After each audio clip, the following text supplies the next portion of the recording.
So hello everyone, आज हम लोग जीएसटी का चैप्टर नंबर 7 रजिस्ट्रेशन स्टार्ट करते हैं। तो registration is very important chapter है बिकॉज जीएसटी में अगर रजिस्ट्रेशन ही नहीं हुआ तो बाकी का चैप्टर का तो इंपॉर्टेंस ही खत्म हो गया, राइट। तो रजिस्ट्रेशन क्या चीज़ होता है उसका जानना बहुत ज़रूरी है। हु इज़ किसको जीएसटी में रजिस्ट्रेशन लेना चाहिए, हु इज़ किसको नहीं मिलेगा रजिस्ट्रेशन, ठीक है। कहाँ पे कंपलसरी रजिस्ट्रेशन है, पर रजिस्ट्रेशन का लिमिट वगैरह क्या है, तो वो सब देखना है यहाँ पे। कैसे रजिस्ट्रेशन कैंसिल हो सकता है, विड्रॉ कर सकते हैं हम, तो उस चीज़ में हम लोग डिस्कस करेंगे यहाँ पे, ठीक है। हम लोग दिख रहा होगा यहाँ पे। तो यहाँ पे हम लोग क्या क्या डिस्कस, जब भी कोई चैप्टर स्टार्ट करना है तो सबसे पहले यहाँ पे देखना है कि इस चैप्टर में what we are going to learn basically. यहाँ पे हम लोग एक concept of taxable person. Taxable person होता क्या है, यहाँ पे वर्ड है रजिस्ट्रेशन किसके लिए है, जो टैक्सेबल, जिसको जीएसटी में लायबिलिटी जो टैक्सेबल गुड्स वगैरह बेच रहा हो उसके लिए, ठीक है। अलग में टर्नओवर है। Explain a person becomes liable to get registration, ये क्या होता है, बोलता है कि उसी पर्सन को जीएसटी में रजिस्ट्रेशन करना है जो, तो कौन सा पर्सन है यहाँ पे। Identify the scenarios where registration is compulsory, कहाँ पे रजिस्ट्रेशन कंपलसरी है, कौन सा सिनेरियो में। Identify the persons who are not liable for registration, कौन कौन सा पर्सन लायबल नहीं है जीएसटी में रजिस्ट्रेशन के लिए, ठीक है। Describe the procedures for obtaining registration under GST, GST में क्या प्रोसीड्योर है रजिस्ट्रेशन ऑब्टेन करने का। And explain the procedure for amendment in the registration, suppose registration तो करा लिए थे, उसमें कुछ हमको चेंजेस कराना है तो क्या प्रोसीड्योर है। Describe the cancellations of registration and revocations of cancellation of registration in specified circumstances. तो ये सब टॉपिक हम लोग सीखने जा रहे हैं। इससे बेसिकली थ्योरेटिकल क्वेश्चन आता है, प्रैक्टिकल क्वेश्चन आएगा तो बस एक ही है कि टर्नओवर का कैलकुलेशंस का एक क्वेश्चन आता है कि जीएसटी रजिस्ट्रेशन है टर्नओवर का ऊपर बेस करके, तो टर्नओवर कैसे कैलकुलेट करने पड़ता है, बाकी जो भी है थ्योरेटिकल क्वेश्चन, ठीक है। प्रैक्टिकल टॉपिक हम लोग ऑलरेडी कवर हो चुका है, अब जो भी है सब थ्योरेटिकल है, रजिस्ट्रेशन रिटर्न वगैरह जो भी। तो रजिस्ट्रेशन से हार्डली एक प्रैक्टिकल क्वेश्चन दे सकता है टर्नओवर का बेसिस में। सो नाउ पर्सन, सबसे पहले हम लोग कर रहे हैं सर इंट्रोडक्शन में, जैसे एक बार रीड करेंगे रजिस्ट्रेशन तुम्हारा क्यों ज़रूरत है। Under any taxation law registration is the most fundamental requirement, right. जैसे कि अगर तुम इनकम टैक्स में हो तो तुम्हारा रजिस्ट्रेशन नंबर, जैसे कि हम लोग का जो टैक्स पेयर उसके लिए क्या पैन नंबर इज़ इम्पॉर्टेंट, ठीक है। जो टीडीएस काटता है उसके लिए पैन नंबर टैन नंबर दोनों इंपॉर्टेंट है। तो सिमिलरली इनकम टैक्स में जीएसटी में क्या है भाई, जीएसटी का नंबर, बिकॉज ये क्या है तुम्हारा एक आइडेंटिफिकेशन नंबर है कि तुम्हारा tax, you are the tax payer, तुम्हारा एक यूनिक आइडेंटिफिकेशन नंबर होता है जीएसटी का। Next next next next under indirect tax regime without registration a person can neither collect tax from his customer not can claim any input tax credit, right. अगर तुम्हारा GST नहीं है तो हम GST, अगर हम if I am not registered in GST, हम जो गुड्स बेच रहे हैं क्या उस पर हम जीएसटी कलेक्ट कर सकते हैं, नो। दूसरा, अगर हम जो कहीं से परचेस करके तब बेच रहे तो उसमें भी क्या हम जो जीएसटी पे किए क्या उसका बेनिफिट मिल सकता है, क्रेडिट नहीं मिल सकता, राइट। तेरा ये कैसे खुल गया अचानक से? ये क्या रे भाई, ना कोई मतलब शीतकानी खोल के अपने खोल दिया ना, सत्य बोल शीतकानी खुले और लाल अरे करो। तेरा कुछ कहने नहीं। हाँ हवा से चिपकनी कैसे हो गया? लगाया नहीं था ठीक से। मैं क्यों नहीं लगाया था, मुझे तो नहीं खुल रहा था।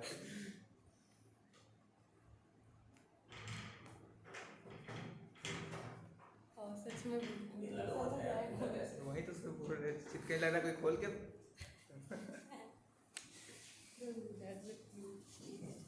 देखो भूत के लाइव भूत। चाइना देख। So registration number why it is important, ठीक है। Registration legally recognise a person as a supplier of goods, एक बार रीड करना है। एंड लीगली ऑथोराइज करता है उसको to collect the taxes from his customer and pass on the credit of the taxes paid on the goods to the purchaser व recipient. He can claim the input tax credit, जो purchase करता है वो input tax credit ले सकता है या फिर यूटिलाइज कर सकता है उससे लास्ट दिन देखिए हम लोग। सो रजिस्ट्रेशन अगर है तो बिकॉज जहाँ पे तुम्हारा रजिस्ट्रेशन नहीं है अल्टीमेट टैक्स कौन बियर करता है, अनरजिस्टर्ड पर्सन, राइट। अगर रजिस्ट्रेशन है बीच में सामने वाला जो जितना भी मूवमेंट हो रहा गुड्स का, एक गुड्स आया फिर चेंज होते जा रहा, हम परचेस किए, हम तुमको बेचा, तुम उसको बेची, चेंज होते गया, राइट। अगर सब बीच में सब कोई रजिस्टर्ड है तो एक दूसरे को बेनिफिट मिलती गया। बट जहाँ पे जाके चेन ब्रेक होगा, चेन कहाँ पे ब्रेक करेगा, जो रजिस्ट्रेशन नहीं लिया होगा, तो फाइनल कंज्यूमर उसी को हम लोग जिसको हम बोलते हैं B2C, business to customer, B2C, right, B2C। B2B में क्या होता है, तो तुमको जीएसटी पे किया, सामने वाला वो क्रेडिट ले लेगी, तुम वो फिर किसी और को बेची, वो भी रजिस्टर्ड है, वो तुमसे परचेस किया, तुमको जीएसटी पे किया, वो फिर क्रेडिट ले लेगा, चलते जाएगा, राइट। फाइनली जाके जब फाइनल कंज्यूमर के पास जाकर जो कि ना अनरजिस्टर्ड वही टैक्स पे करता है, तो वही यहाँ पे रजिस्ट्रेशन इंश्योर्स करता है seamless flow of input tax credit from supplier to the recipient at the national level, right. So under GST law ये इंपॉर्टेंट है। Under GST law, a supplier is required to obtain state-wise registration. Focus. ये पता है कि नहीं पता तुम लोगों को? पता है नहीं पता है? GST में माना कि तुम्हारा कंपनी एक है, पैन भी एक है, कंपनी एक है, पैन भी एक है, बट मेरा अगर अलग अलग स्टेट में अगर मेरा बिजनेस चल रहा है तो हर स्टेट के लिए अलग अलग GST का रजिस्ट्रेशन नंबर लेने पड़ेगा। इनकम टैक्स की नज़र में तुम एक हो, कंपनीज एक्ट की नज़र में तुम you are single person, but GST के नज़र में you are a distinct person.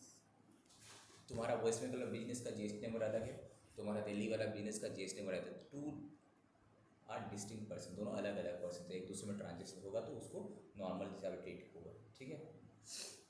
तो supplier is required to obtain state wise registration, right. Again एक ही स्टेट में तुम्हारा अगर मल्टीपल लाइन ऑफ बिजनेस है तो तुम चाहो तो, इट्स नॉट अ कंपलसरी, तुम चाहो तो ऑप्शनल है कि अलग अलग बिजनेस के लिए भी अलग अलग ले सकते हो। सपोज वेस्ट बंगाल में मेरा पेट्रोलियम का बिजनेस है, मेरा स्टील का भी बिजनेस है, मेरा तुम्हारा टेक्सटाइल का भी बिजनेस है, मेरे पास ऑटोमोबाइल का बिजनेस है, तो हम चाहे तो अलग अलग सबके लिए ले सकते हैं अगर लाइन ऑफ बिजनेस अलग है तो। It's not a compulsory, but हाँ स्टेट में एक रजिस्ट्रेशन तुमको लेना ही पड़ेगा।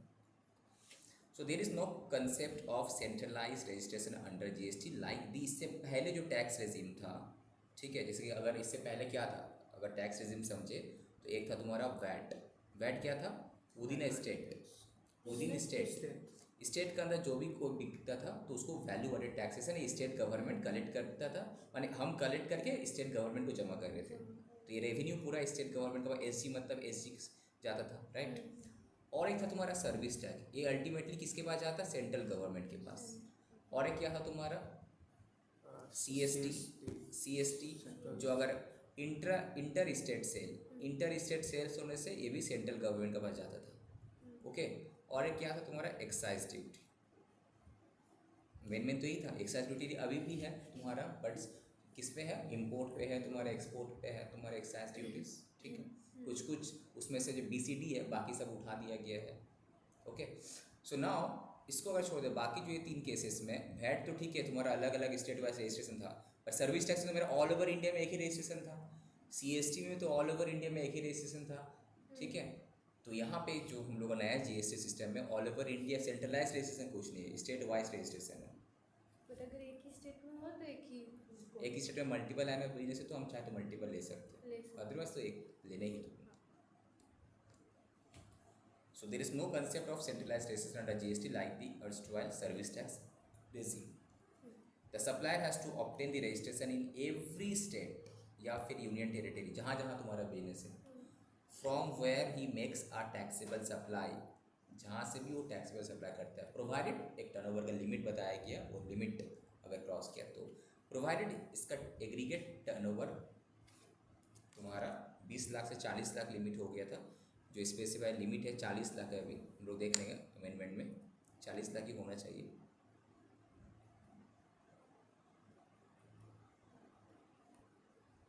बीस लाख तो तुम्हारा स्टार्टिंग में था, कुछ स्टेट में 10 लाख किया गया है, एंड तुम्हारा 40 लाख भी है कुछ जगह, तो 20, 40, 10 3 लिमिट है अलग अलग, वो डिटेल में डिस्कस करेंगे। तो यहाँ पे एग्रीगेट टर्नओवर का जो लिमिट है जो स्पेसिफाइड किया गया 20, 40, 10, कोई स्टेट में 20 लाख, कहीं पे 10 लाख, कुछ सिनारी में 40 लाख का लिमिट है। अगर तुम्हारा एग्रीगेट टर्नओवर इसको क्रॉस करता है तो तुमको स्टेट वाइज तुमको कंपलसरी रजिस्ट्रेशन तो लेना ही है तुमको। अब जो स्टेट से तुम बिजनेस करी हो सब स्टेट में तुमको लेने पड़ेगा। Thus, he is not required to obtain registrations from a state by entry from where he makes a non-taxable supply.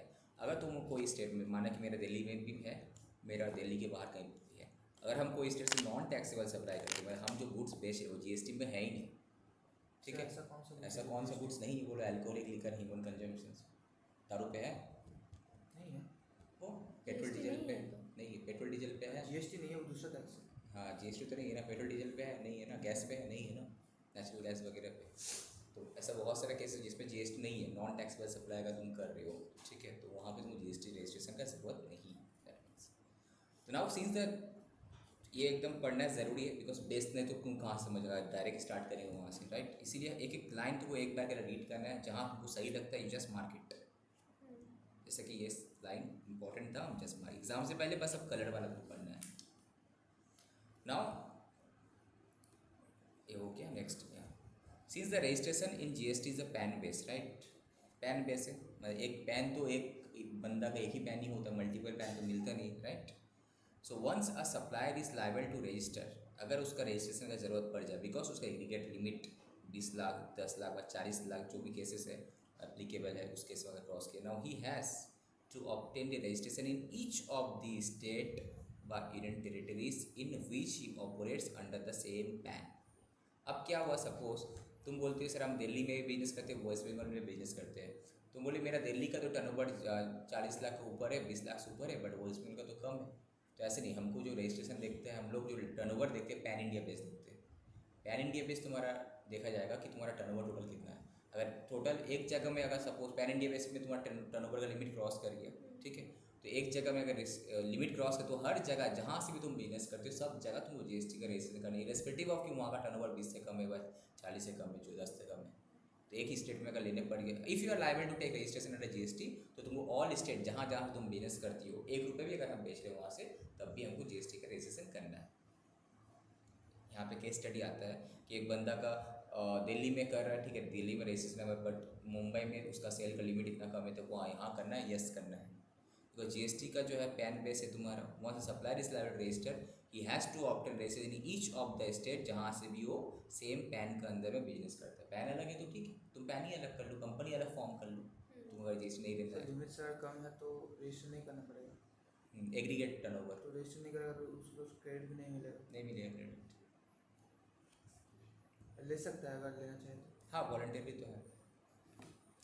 Now further he is normally required to obtain single registration in a state. Normally एक ही registration लेने पड़ते हैं एक state के लिए, but चाहे तो अगर if he has multiple places of business in a state, एक ही स्टेट में 10 सपोज एक स्टेट, जैसा कि मेरा केस में क्या है, हम लोग का इस आसनसोल में एक प्लांट है, दुर्गापुर में 2 प्लांट है, तो अब बताओ वेस्ट, अब प्लस कोलकाता में ऑफिस है, ऐसा छोटा मोटा ब्रांचेस है, हज़ारों जगह है वेस्ट बंगाल में, ठीक है, तो क्या सब जगह के लिए अलग अलग है? नो, एक रजिस्ट्रेशन से मेरा काम चल जाएगा। ओके, तो अगर एक स्टेट में तुम्हारा मल्टीपल प्लेसेस ऑफ बिजनेस है, तो एक ही रजिस्ट्रेशन से तुम्हारा काम चल जाएगा।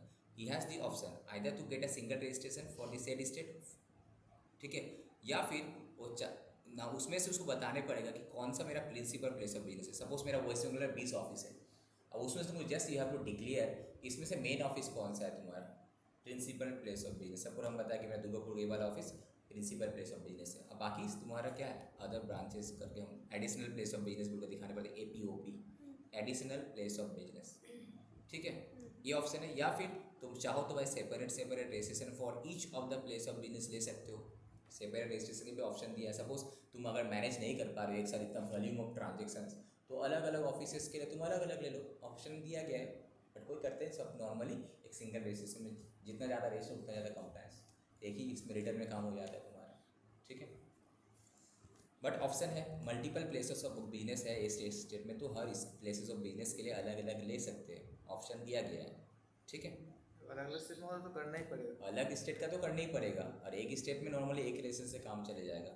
अगर if now you have the options कि अगर मेरा प्लेसेस ऑफ बिजनेस अलग अलग है, सपोज कोलकाता में, आसनसोल में, दुर्गापुर, तो अलग अलग हम ले सकते हैं सबके लिए। एक ही स्टेट के अंदर multiple registration is also possible, not compulsory. क्या बोल रहे हो? अगर स्टेट डिवाइड हो गया तो जैसे कल बंगाल मतलब, अरे स्टेट डिवाइड होगा तो अलग अलग स्टेट के लिए तो अलग अलग जीएसटी का तो लेना ही पड़ेगा, वो तो कंपलसरी है। नहीं तो मतलब अगर स्टेट डिवाइड हो गया तो हाँ, तो 2 लेने होगा। सपोज ये स्टेट था, तुम बोला डिवाइड हो गया तो 2 लेने पड़ेगा तुमको, अलग अलग से रजिस्ट्रेशन करवाना पड़ेगा। हाँ, फिर से लेने पड़ेगा, हाँ एग्जैक्टली। अगर स्टेट डिवाइड हो गया, 2 स्टेट बन गया ना, तो 2 फिर से उसको रजिस्ट्रेशन के लिए अप्लाई करने पड़ेगा, ठीक है, आज बहुत नहीं, ठीक है। दैट मीन्स अगर उसका अलग अलग स्टेट है, सपोज ये वेस्ट बंगाल है, ये दिल्ली है, ये तो लेना ही पड़ेगा जीएसटी का number, okay. Now suppose West Bengal का अंदर ये उस वेस्ट बंगाल एक स्टेट है, कोलकाता में ब्रांच है, आसनसोल में ब्रांच है, दुर्गापुर में ब्रांच है, रानीगंज में ब्रांच है, और कहाँ होता है, सपोज अलग अलग ब्रांच है। अब उसके पास ऑप्शन है सब, तुम चारों ऑफिस के लिए अलग अलग भी रह सकता है, मल्टीपल प्लेस ऑफ बिजनेस है, तो you can take the 4 separate registration, या फिर एक में काम चला लो, ठीक है। It's not a compulsory, option दिए गए हैं जस्ट। बिजनेस का टाइप तो एक ही होना चाहिए ना, अलग अलग भी होता अलग भी होना चलेगी। फर्दर ही इज़ नॉर्मली, जो क्या बताए, नॉर्मली उसको एक रजिस्ट्रेशन लेने पड़ता है एक स्टेट में बाय यूनियन टेरेटरी में, जहाँ पे उसका मल्टीपल प्लेसेस बिजनेस है, तो he has the option compulsory either to get single registration, या सिंगल रजिस्ट्रेशन हो, या फिर उसमें से तुमको अगर सिंगल रजिस्ट्रेशन लेना है तो उसमें से तुमको एक को बताने पड़ेगा प्रिंसिपल प्लेस ऑफ बिजनेस, बाकी को बताने पड़ेगा एडिशनल प्लेस ऑफ बिजनेस, या फिर तुम सबके लिए सेपरेट सेपरेट रजिस्ट्रेशन ले लो, ठीक है। तो जीएसटी में रजिस्ट्रेशन नॉर्मली स्टेट वाइज एक ही लेने पड़ता है, ठीक है। माना कि एक पैन है बट अलग अलग स्टेट में मेरा अगर बिजनेस है तो सब स्टेट के लिए अलग अलग लेने पड़ेगा, एक तो लेना ही पड़ेगा। अब उस स्टेट का अंदर अगर मेरा मल्टीपल प्लेसेस ऑफ बिजनेस है अलग अलग लोकेशन में, तो यू हैव दी ऑप्शंस, तुम एक से भी काम चला लो, या फिर तुम अलग अलग बिजनेस लोकेशन के लिए अलग अलग रजिस्ट्रेशन भी स्टेट के अंदर भी तुम ले सकते हो, okay. Now registration under GST is not, registration is not tax specific, which means that there is a single registration for all the taxes। ऐसा नहीं, देखो CGST एक टैक्स है, सेंट्रल गवर्नमेंट का पास जाता है, SGST state government, UTGST union territory, IGST integrated GST ये भी CG का पास जाता है, एंड GST कंपनसेशन सेसेस, तीनों अलग अलग टैक्स है GST का, बट इट्स बैकअप है। अब ऐसा नहीं कि हम CGST में रजिस्ट्रेशन लेंगे, SGST में, UTGST में, नो, एक में जीएसटी का अंदर लेने से ही हुआ, टैक्स स्पेसिफिक नहीं है तुम्हारा। नाउ अब हम आ जाते हैं यहाँ पे, तुम्हारा बेसिक रजिस्ट्रेशन में सेक्शन क्या क्या इन्वॉल्व है, सेक्शन 22 से लेके 30 तक है सीजीएसटी एक्ट का, ठीक है। एंड रूल्स तुम्हारा सीजीएसटी रूल्स का ये है, जो तुम्हारा सीजीएसटी का एक्ट में एक्ट एंड रूल्स रहता है सेम तुम्हारा स्टेट जीएसटी में भी सेम चीज़ लिखा हुआ रहता है, ओके। अब ये सब एजेंट वगैरह पढ़ने का ज़रूरत नहीं है। Places of business, place of business क्या होता है, ऑब्वियसली तो पता है, जहाँ पे हम बिजनेस करें हम लोग, what is place of business, इसका मीनिंग जानना ज़रूरी है। तो प्लेसेस ऑफ बिजनेस क्या था, place from where the business is normally carried on, it includes a warehouse भी मेरा प्लेस ऑफ बिजनेस है। अगर सपोज मेरा दुर्गापुर में प्लांट है, मेरा वेयर हाउस कोलकाता में है, तो वो भी मेरा प्लेसेस ऑफ बिजनेस है। तो हमको प्रिंसिपल प्लेस ऑफ बिजनेस एक को बताने पड़ेगा, बाकी जितना भी है सबको एडिशनल प्लेस ऑफ बिजनेस बताने पड़ेगा। गोडाउन है, this is also place of business, और any other place where a taxable person stores his goods, या फिर वहाँ से बिकता है उसका कोई भी चीज़, ठीक है, ये सब उसका प्लेस ऑफ बिजनेस में आएगा। अगर ऐसे ऑफिस से बिकता नहीं है तो तभी तो उसका प्लेस ऑफ बिजनेस में आएगा। गोडाउन भी तो वहाँ से बिकता है, गोडाउन से बिकता है, वहाँ से लेके जाके कहीं रखते हैं ना। Place where a taxable person maintain his books of account, that is also place of business. तुम जो बोले ना ऐसा ऑफिस है, ऑफिस में कुछ तो होता होगा। और at place where a taxable person is engage in business through an agent by whatever name called, जैसे branch office, suppose branch office है, या फिर प्रिंस एक तुम्हारा एजेंट का थ्रू से कुछ बिक्री कर रहा है यहाँ पे, ठीक है, वो सब तुम्हारा प्लेस ऑफ बिजनेस में आएगा, एजेंट का थ्रू से भी जहाँ पे बेच रहे हैं। एक होगा तुम्हारा फिक्स्ड एस्टैब्लिशमेंट, इसका मीनिंग क्या है, व्हाट इज, तो प्लेसेस ऑफ बिजनेस क्या है, जहाँ से नॉर्मली बिजनेस कैरी ऑन करता है, जहाँ पे बुक्स ऑफ अकाउंट्स मेंटेन होता है, वेयर हाउस, गोडाउन, ये सब उसका प्लेस ऑफ बिजनेस है, ठीक है। Now fixed establishment means a place other than the registered place of business, जो रजिस्टर्ड प्लेस ऑफ बिजनेस है उसको छोड़ के, which is characterized by sufficient degree of permanence and suitable structure in terms of human and technical resources to supply the services or to receive and use services for its own needs। मतलब तुम जैसे कि बोला, हम जैसे एक ऐसा, मेरा फिक्स एस्टैब्लिशमेंट, यहाँ पे कोई हम बिजनेस वगैरह नहीं करते, बस मेरा एक ऑफिस क्रिएट किया हुआ है, बिकॉज यहाँ पे मैन पावर कुछ है, कुछ टेक्निकल रिसोर्सेज वगैरह है यहाँ पे, बस उसको हम फिक्स एस्टैब्लिशमेंट करें। ये मेरा प्लेस ऑफ बिजनेस नहीं, यहाँ से बिजनेस नहीं करते, बट एक नॉर्मल ऑफिस मेरा खोल के बैठे। प्रिंसिपल प्लेस ऑफ बिजनेस तुम्हारा means the place of business specified as the principal place of business in certificate of registration. जब तुमको रजिस्ट्रेशन मिलता है तो नाउ यह तुमको डिक्लेयर करने पड़ता है कि तुम्हारा सपोज एक स्टेट में 10 लोकेशन है तुम जहाँ पे बिजनेस करते हो, तो उसमें तुम्हारा मेन प्लेस ऑफ बिजनेस क्या है, जो तुम जो मेंशन किए हो, that will be the principal place of business, और बाकी सब तुम्हारा एडिशनल प्लेस ऑफ बिजनेस होगा। रजिस्टर्ड पर्सन का मतलब क्या है, जो बार बार यहाँ पे डिस्कस करें कि जो कि ना the person who is registered under CGST act section 25 registration का बात करता है, but does not include a person having a unique identity number. जो रजिस्टर्ड है सेक्शन 25 में उसी को हम लोग रजिस्टर्ड पर्सन बोलते हैं यहाँ पे। अब बिजनेस का डेफिनेशन तो एक बार रीड कर लेना, कोई ज़रूरत नहीं है। Now concept of taxable person, sir who is taxable person, जैसे कि हम लोग इनकम टैक्स पढ़ रहे थे कि जैसे कि इनकम टैक्स में हु इज द एसएससी, क्या सबको एसएससी है? No, who is liable to pay income tax उसी को एसएससी बोलेगा, इनकम टैक्स डिपार्टमेंट। सबको तो नहीं है, जैसे कि तुम हम हो सकते हैं एसएससी, बट तुम लोग दोनों तो नहीं हो, बिकॉज तुम लोग का टैक्सेबल इनकम है ही नहीं, बिलो द लिमिट है 2.5 लाख से नीचे। नाउ टैक्सेबल पर्सन आखिर है कौन सर? तो section 2 subsection 107 of the CGST act क्या बोलता है कि अंडर जीएसटी लॉ, कोई सेक्शन यहाँ पे याद अगर नहीं है तो कोई बात नहीं, जस्ट लिखना अंडर जीएसटी लॉ बोल के आंसर लिखना, under GST law, same under income tax law, बस खत्म, लिखते जाना अपना। बट कि जहाँ पे सेक्शन याद रखने की जरूरत है वहाँ तो मत लिखनी पड़ेगा, जैसे deduction. Under GST law the concept of taxable persons is significant, right? Since the tax on supplies of goods और services is to be paid by the taxable person. कौन पे करता है? जो टैक्सेबल पर्सन वो collect करके वही पे करता है।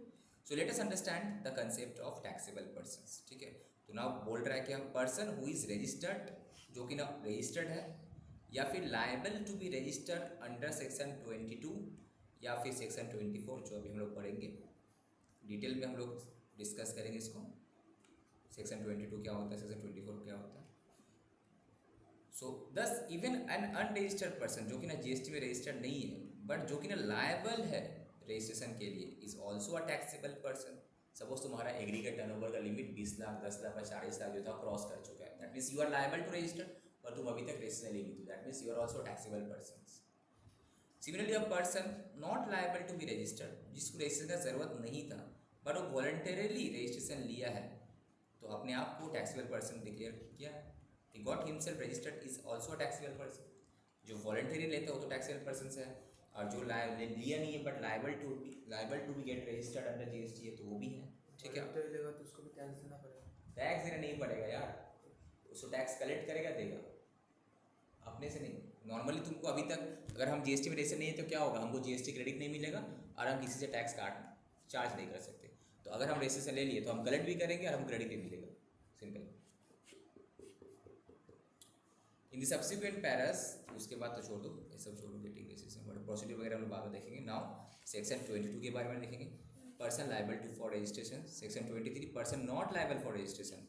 सेक्शन 24 जहाँ पे बोलता है कंपलसरी रजिस्ट्रेशन, तो सेक्शन 24 क्या है, compulsory registration in certain cases. Section 25 क्या, प्रोसीड्यूर क्या है रजिस्ट्रेशन का। सेक्शन 26 क्या है, डीम्ड रजिस्ट्रेशन कब माना जाएगा, तो इसको पहले हम लोग पढ़ते हैं। सेक्शन 22 से लेकर सेक्शन 26 तक पहले हम लोग पढ़ेंगे। सेक्शन 22 क्या है, कौन सा पर्सन्स को जीएसटी में रजिस्ट्रेशन लेने का ज़रूरत है। 23 क्या बोलता है कि पर्सन किसको रजिस्ट्रेशन नहीं मिलने वाला है। 24 क्या बोलता है, कंपलसरी कौन कौन सा केस में लेने पड़ेगा। 25 क्या है, प्रोसीड्योर क्या है। 26 डीम्ड रजिस्ट्रेशन, तुमको डीम्ड रजिस्ट्रेशन दे दिया जाएगा। तो सेक्शन 22 के बारे में हम पढ़ें।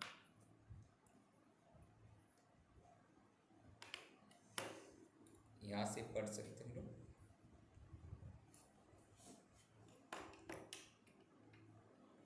Every supplier, section 22 sub section 1 क्या बोलता है, एवरी सप्लायर, जो भी सप्लायर है, सप्लायर ऑफ गुड्स या फिर supplier of services, shall be liable to be registered under this act, मतलब सीजीएसटी एक्ट का बात कर रहे हैं, इन दी स्टेट में जहाँ से तुम बिजनेस कर रहे हो, यूनियन टेरेटरी में, और other than special category states, ठीक है, from where he makes a taxable supply of goods या फिर सर्विसेज या फिर वो, if his aggregate turnover, right, the word aggregate turnover in a financial year exceed करता है कितना, 20 लाख, 20 लाख का लिमिट है नॉर्मली, ठीक है।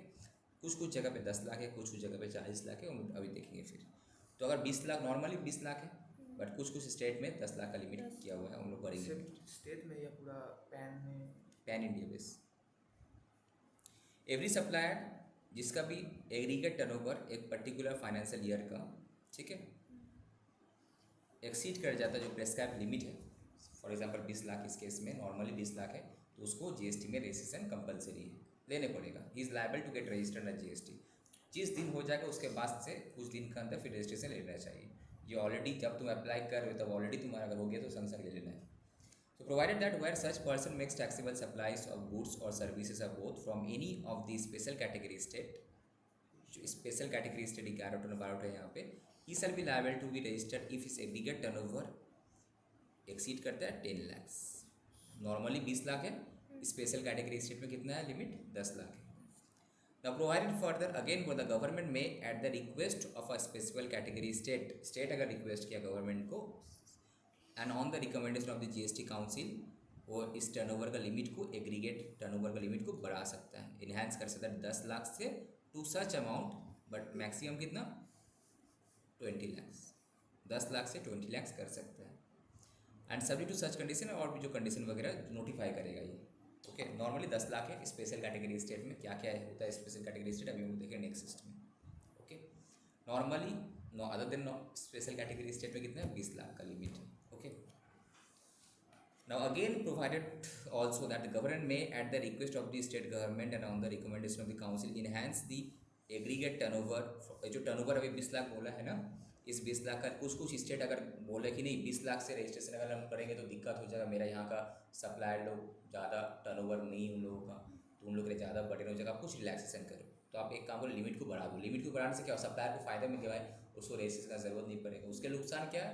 B2C में काउंट किया जाएगा, उसको क्रेडिट नहीं मिलेगा, बट वो हेडेक भी नहीं, कंप्लायंस नहीं, कुछ नहीं। ठीक है, सो नाउ एग्रीगेट टर्नओवर का लिमिट को बढ़ा सकता है कितना? 20 लाख से 40 लाख कर सकता है। अगर गवर्नमेंट रिक्वेस्ट किया सेंट्रल गवर्नमेंट को तो जीएसटी काउंसिल से डिस्कस करके वो लोग इस लिमिट जो 20 लाख है उसको 40 लाख कर सकता है। ये पावर दिया गया है। इन case of supplier who is engaged exclusively in the supply of goods, अगर तुम सिर्फ गुड्स बेच रही हो तो सर्विसेज नहीं होगा, गुड्स एंड सर्विसेज नहीं, only goods subject to such other condition जो उस टाइम बताया नोटिफाई करेगा। ओके, तो ओनली अगर कोई गुड्स बेच रहा है तो उस केस में कुछ स्टेट 40 लाख कर किया भी है। ठीक है, ओनली अगर गुड्स बेच रहे हैं तो 40 लाख, कुछ स्टेट में। Now for the purpose of this subsection a person shall be considered to be engaged exclusively in the supply of goods. किसको बोला जाए कि कौन सप्लाई ऑफ गुड्स में है? Even if he is engaged in exempt supply of services provided by way of external deposits, किसी को deposit दे रहा है, लोन्स एंड एडवांसेस दे रहा है, in so far as the consideration is represented by interest या डिस्काउंट। मतलब क्या है? नॉर्मली क्या बोला है कि जो गुड्स में एक्सक्लूसिवली गुड्स सप्लाई कर रहा होगा उसी के लिए 40 लाख का लिमिट दिया जाएगा, अदरवाइज नॉर्मली 20 लाख होगा। अब बोलता है कि ये एक बंदा है जो कि ना एक एग्जेम कोई सर्विस भी देता है, गुड्स के साथ साथ वो एक सर्विस में भी इन्वॉल्व है, जो कि ना सर्विस एग्जेम्प्ट है। जो हम लोग एग्जेम्पशंस बोल के चैप्टर पढ़े थे, याद होगा। कोई अगर लोन दे रहा है, डिपॉजिट्स ले रहा है, किसी से लोन दे रहा है, तो जहाँ पे उसका कंसिडरेशन इनकम क्या है? इंटरेस्ट है। बैंक से अगर लोन लेते तो बैंक हमसे इंटरेस्ट चार्ज करता है। ठीक है, बैंक में अगर डिपॉजिट करते हैं तो इंटरेस्ट देता है हमको। तो इन सो जहाँ पे भी कंसिडरेशन इंटरेस्ट और डिस्काउंट रिफ्लेक्ट करता है, तो उस केस में ये तुम्हारा एग्जाम सप्लाई ऑफ सर्विस होता है। उस केस में गुड्स भी सर्विस भी दिया भी तो उसको ये माना जाए कि he is exclusively engage in supply of goods, although he is also engage in supply of exempt supply of services like extending deposits, loans and advances, तब still it will be considered कि वो तुम्हारा goods बेच रहा है exclusively. Although services में है कौन सा service? Extending deposits, loans and advances, जिसका कंसिडरेशन इंटरेस्ट और डिस्काउंट होता है। तो इसका भी 10 लाख ही होगा। 20 लाख लिमिट, 20 लाख के बदले अगर 40 लाख का जो ऑफर था इसको लिए भी एलिजिबल हो जाएगा अगर स्टेट गवर्नमेंट इंक्रीज करना चाहे तो। ठीक है, नॉर्मली 20 लाख है। Now every person who on the day immediately preceding the appointed day मतलब जिस दिन जीएसटी इम्प्लीमेंट हुआ था, इज रजिस्टर्ड या hold a licence under an existing law. Obviously suppose GST कब आया था? 1 जुलाई 2017।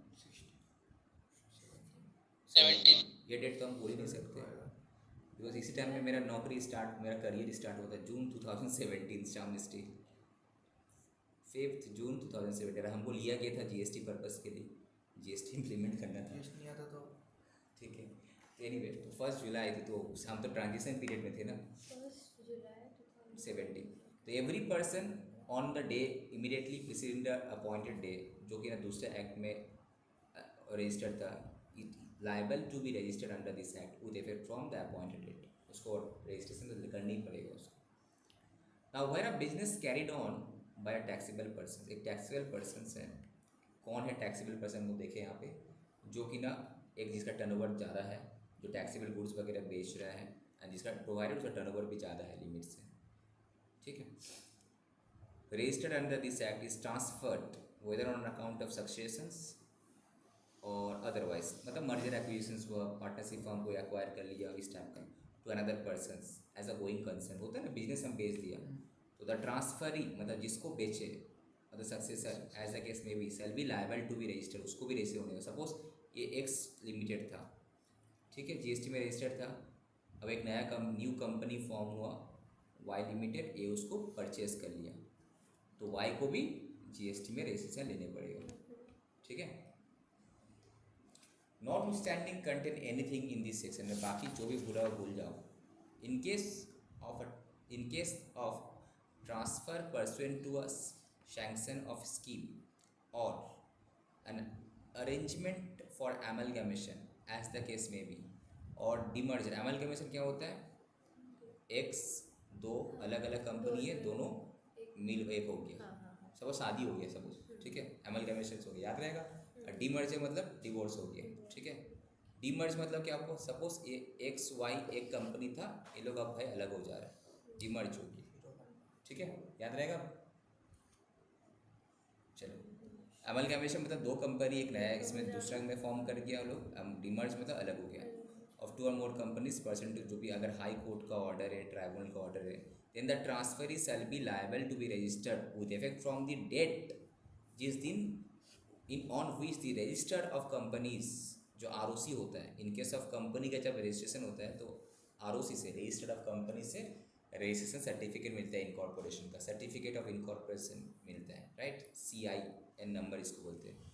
तो जिस दिन का होगा उस दिन का डेट से उसको, सपोज XYZ कंपनी तो पहले था, अब एमलगमेशन का हुआ इस दिन, तो कोर्ट का ऑर्डर निकला, उसके बाद हम आरओसी फॉर्म अप्लाई किया, आरओसी में जो डेट दिया होगा रजिस्ट्रेशन का, तो उस दिन से हमको जीएसटी का रजिस्ट्रेशन हो जाना चाहिए।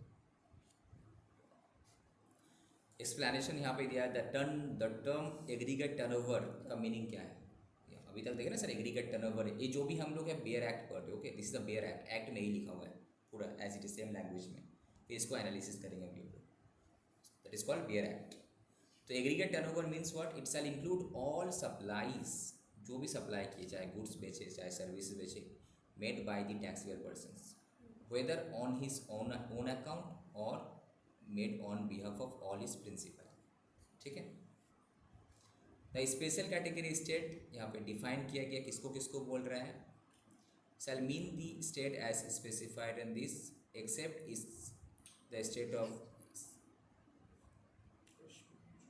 शैल mean the state as specified in this, तो यहाँ पे तुम्हारे ये सब स्टेट तुम्हारे स्पेशल कैटेगरी स्टेट में आ जाएगा तुम्हारा, ठीक है, कितना हो रहा देख लेना। तो अब जो हम लोग एक्ट पढ़े इसको जस्ट यहाँ अल्टीमेटली, ये जस्ट एक बार करें, एक्ट में जो लिखा हुआ था पढ़ लिया हम लोग, ये अल्टीमेटली फाइनली एनालिसिस है, ठीक है। Now it's up to you, तुमको कहाँ से पढ़ने में ईजी लग रहा है, और तुम एक्ट से फाइनल हो जाए तो एक्ट से पढ़ लो, एनालिसिस का ज़रूरत है तो कट कर दो, ठीक है। ये एनालाइज किया हुआ है फिर से यहाँ सेम चीज़, ये एक्ट का लैंग्वेज में लिखा हुआ था तो हम समझा दे बोलो तुम समझ गए, ठीक है। अब ये चीज़ यहाँ पे एनालिसिस किया हुआ जो हम एग्जाम में समझे। कैसे लिखे, एग्जाम एक्ट लिखे या एनालिसिस? अरे मेरा भाई, जो एक्ट में लिखा वही एनालिसिस में लिखा हुआ है, यहाँ पे एग्जाम्पल के साथ कुछ है ब्रॉड में, तुमको लिखना है तो एक्ट का लैंग्वेज में ही है। तुम अभी भी कुछ कुछ कंसेप्ट तुम लोग बस एक चीज़ समझो कि अभी तक जो हम सेम चीज़ अभी करा रहे ना, नाउ यू जस्ट फोकस कि यहाँ पे कुछ डिफरेंट मिल रहा है कि नहीं, कुछ डिफरेंट नहीं मिल रहा है, सेम चीज़ ही है, और समझाने कुछ एग्जाम्पल के समझाएगा और कुछ नहीं। यहाँ पे क्या है, पैराग्राफ लाइन में था, यहाँ पे पैराग्राफ लाइन में, यहाँ पे प्रेजेंटेशन कुछ और दे देगा समझाने के लिए, तुम्हारा चीज़ तो एक ही है। फॉर एग्जाम्पल देखो, थ्रेशोल्ड लिमिट का वहाँ पे तुम एक्ट में पढ़ा, अब देखो यहाँ पे क्या लिखा, सेम चीज़ तो लिखा हुआ है, एवरी सप्लायर ऑफ गुड्स और सर्विसेज और both is required to obtain registration in the state, तोड़ के दिया ना तो तुमको ईजी लगे पढ़ने में, इन दी स्टेट और in territory from where he makes the taxable supply if his aggregate turnover exceed करता है स्पेसिफाइड थ्रेशोल्ड लिमिट, सेम लिखा हुआ है ना, तो डिफरेंस क्या है, जस्ट ईजी है तुमको समझने के लिए यहाँ पे। नाउ एग्रीगेट टर्नओवर ये हो गया, अब एग्रीगेट टर्नओवर का मीनिंग क्या है यहाँ पे समझाया, जो चीज़ वहाँ पे था। Before we study what is applicable threshold limit क्या है, उसको जाने से पहले हम लोग let us understand aggregate turnover, ठीक है। जो अभी बोले एग्रीगेट टर्नओवर एक क्रूशियल पैरामीटर है, हाँ कि नहीं, बिकॉज इसी के ऊपर डिपेंड करता है कि तुमको रजिस्ट्रेशन लेना है कि नहीं लेना है। तो कुछ कुछ कहाँ, एक तो तुम्हारा रजिस्ट्रेशन यहाँ पे था, प्लस कंपोजिशन स्कीम जो किए थे वहाँ पे भी हम लोग एग्रीगेट टर्नओवर का डेफिनेशन देखे होंगे, जो लोग किया होगा पहले क्लासेस में लोग याद होगा, ठीक है। So now sir aggregate turnover का डेफिनेशन क्या क्या चीज़ आएगा, तो it includes all outward supply, जो भी तुम सप्लाई करते हो, चाहे सप्लाई ऑफ गुड्स हो, सप्लाई ऑफ सर्विसेज हो, जो भी टैक्सेबल सप्लाई करते हो वो भी आएगा। कुछ एग्जाम सप्लाई भी तो हम करते हैं जिसमें जीएसटी नहीं लगता, हम बेच रहे हैं बट हमको जीएसटी कलेक्ट नहीं करना, बिकॉज गवर्नमेंट उसको एग्जाम करके रखा है, एग्जाम सप्लाई। बट जीएसटी में सप्लाई का डेफिनेशन में आता है, but it is examined. Export zero debtor supply, वो भी तुम्हारा सप्लाई का टर्नओवर का इसमें आएगा। इंटर स्टेट जो भी सप्लाई होता है वो भी तुम्हारा इसमें आएगा। तो taxable supply, exempt supply, export, inter state supply सब कुछ इसमें आएगा। Of the persons having the same PAN to be computed on all India. तुम क्वेश्चन किया था ना कि सर मेरा दिल्ली, मुंबई अलग अलग स्टेट में बिजनेस है, तो जब हम टर्नओवर करेंगे अलग अलग स्टेट वाइज करेंगे, नो, तो सबको मिलाकर pan India base, pan India base बोल दिया ना। और पर्सन इसका सेम पैन है, एक ही पैन में तुम्हारा कहाँ जहाँ पे भी जो भी बिजनेस होगा, जो भी सेल हुआ होगा, पैन तो एक ही होता है, ठीक है। असल अगर उसको कंपनी का नाम चेंज है, अलग पैन के लिए अप्लाई करने पड़ेगा, तो एग्जिस्टेंस से अलग हो जाएगा फिर, ठीक है। तो सेम पैन है, तो ऑल इंडिया बेसिस में जहाँ पे भी तुम्हारा जो भी ऑफिस में जो भी सेल हुआ होगा सबको तुमको ऐड करना है। क्या क्या टैक्सेबल सप्लाईज आएगा, जो भी सप्लाई में टैक्सेबल था, जीएसटी एप्लीकेबल था, that is called taxable supplies. Exempt supply मैंने जीएसटी नहीं चार्ज किए होंगे हम इस पर। एक्सपोर्ट जीरो डेटर सप्लाई इसमें नहीं थी। इंटर स्टेट सप्लाई ये भी तुम्हारा एग्रीगेट टर्नओवर का लिस्ट में काउंट होगा। Of a person same pan all India basis में, ठीक है। कुछ क्या क्या चीज़ को नहीं लेना है, जो सप्लाई के अंदर जीएसटी कंपोनेंट को मत ऐड करो, एक्सक्लूड कर दो इसको, अगर ऐड है तो माइनस, नॉर्मली हम लोग ऐड नहीं करते। टैक्सेबल सप्लाई में जीएसटी आएगा? ऐसा ऐसा क्वेश्चन करते ना यार, ये तुम 1000 रुपये का बेचा, अब इसमें जीएसटी है 18%, मतलब कितना हुआ 180 रुपये, तो तुम्हारा इनवॉइस वैल्यू टोटल 1180, उसमें तुम कौन सा यहाँ पे काउंट करें एग्रीगेट टर्नओवर में, 1180 ना 1000, कौन सा, तो 1000 की बात कर रहा हूँ मैं, 180 नहीं आएगा, वही बोल रहा हूँ, टैक्सेबल में जिसका ऊपर टैक्स नहीं आएगा, ठीक है। वो यहाँ पे टैक्सेबल वैल्यू का बोला है, this is called taxable value, जिसको ऊपर टैक्स लगता है उसको हम लोग टैक्सेबल वैल्यू बोलते हैं, ठीक है। और दूसरा जीएसटी में क्या है ना, हम लोग रिवर्स चार्ज में भी कहीं कहीं टैक्स पे करते हैं, वो भी तुम्हारा टैक्स ऐड नहीं होगा, एक्सक्लूड हो जाएगा। Value of inward supply, because ये मेरा इनवर्ड सप्लाई परचेज है, कोई परचेज हुआ या फिर हम सर्विस लिए और उसका जीएसटी सामने वाला पेमेंट नहीं करके फॉरवर्ड चार्ज में हम लोग रिवर्स चार्ज में पेमेंट किए। रिवर्स चार्ज तुम लोग ठीक है उस टाइम नहीं थे शायद। फॉरवर्ड चार्ज क्या होता है, जहाँ पे सप्लायर खुद चार्ज कलेक्ट करके टैक्स पे करता है गवर्नमेंट को, that is called forward charge. Reverse charge क्या होता है, कुछ कुछ केसेस में बोला गया सर्विसेज का, गुड्स का, कि यहाँ पे सप्लायर नहीं पे करेगा, जो रिसिपिएंट है वो खुद जीएसटी को पे करेगा गवर्नमेंट को, तो ये तो मेरा सेल नहीं है, टर्नओवर नहीं है मेरा, ये तो परचेज है, इनपुट सर्विसेज है, तो वो तुम्हारा इसमें काउंट नहीं होगा, ठीक है। So aggregate turnover to exclude inward supplies on which tax is payable under reverse charge, जो चीज़ यहाँ पे डिस्कस किया है, लाइक गुड ट्रांसपोर्ट एजेंसी वाला था, याद होगा सबको, लीगल सर्विसेज, स्पॉन्सरशिप, कुछ एग्जांपल है यहाँ पे, सिक्योरिटी सर्विसेज, हाँ सिक्योरिटी सर्विसेज, बहुत सारे सर्विसेज हम लोग किए थे, तो ये सब तुम्हारा इसमें नहीं आएगा, ठीक है। Would not form part of the aggregate turnover. तुम जीएसटी तो तुम पे किया डायरेक्टली, बट ये तुम्हारा आउटवर्ड सप्लाई नहीं था ना, ये तो तुम्हारा इनवर्ड सप्लाई था, तो turnover is not your inward supply, right. और तो यहाँ पे देखो छोटा में दिया, अब समय सेम चीज़ ही है बट यहाँ समझा रहा है, ठीक है। अब तुम जब लिखेगे एग्जाम में तो तुम यही लिखोगे ना, हाँ कि नहीं, ये जस्ट तुम्हारा समझने के लिए है। अब सपोज एग्रीगेट टर्नओवर डेफिनेशन तुमसे नहीं पूछेगा, वो तुमको प्रैक्टिकल क्वेश्चन उठा के दे देगा, अब तुम वहाँ बताना एग्रीगेट टर्नओवर में एक चीज़ आता है, तुम ये डायरेक्ट एक्ट में तुम पढ़ेगा तो कैसा लिखा होता है एग्रीगेट टर्नओवर, डिटेल में लिखा होता नहीं था ना, यहाँ पे अच्छे से समझाया है, तो यहाँ पे फाइनल ये पढ़ना, ठीक है। जैसे कि यहाँ पे पिक्चर फॉर्म में दिया है, आउटवर्ड सप्लाई जो है it would continue to be part of the turnover of the supply of such supply, से क्या लिखा है, आउटवर्ड सप्लाई, ऑब्वियसली बात है। अब क्या हुआ, सपोज हम सप्लायर हैं, हम सेल किए या फिर हम सर्विसेज दिए, अब इसका सिचुएशन दो हो सकता है, ये फॉरवर्ड चार्ज में है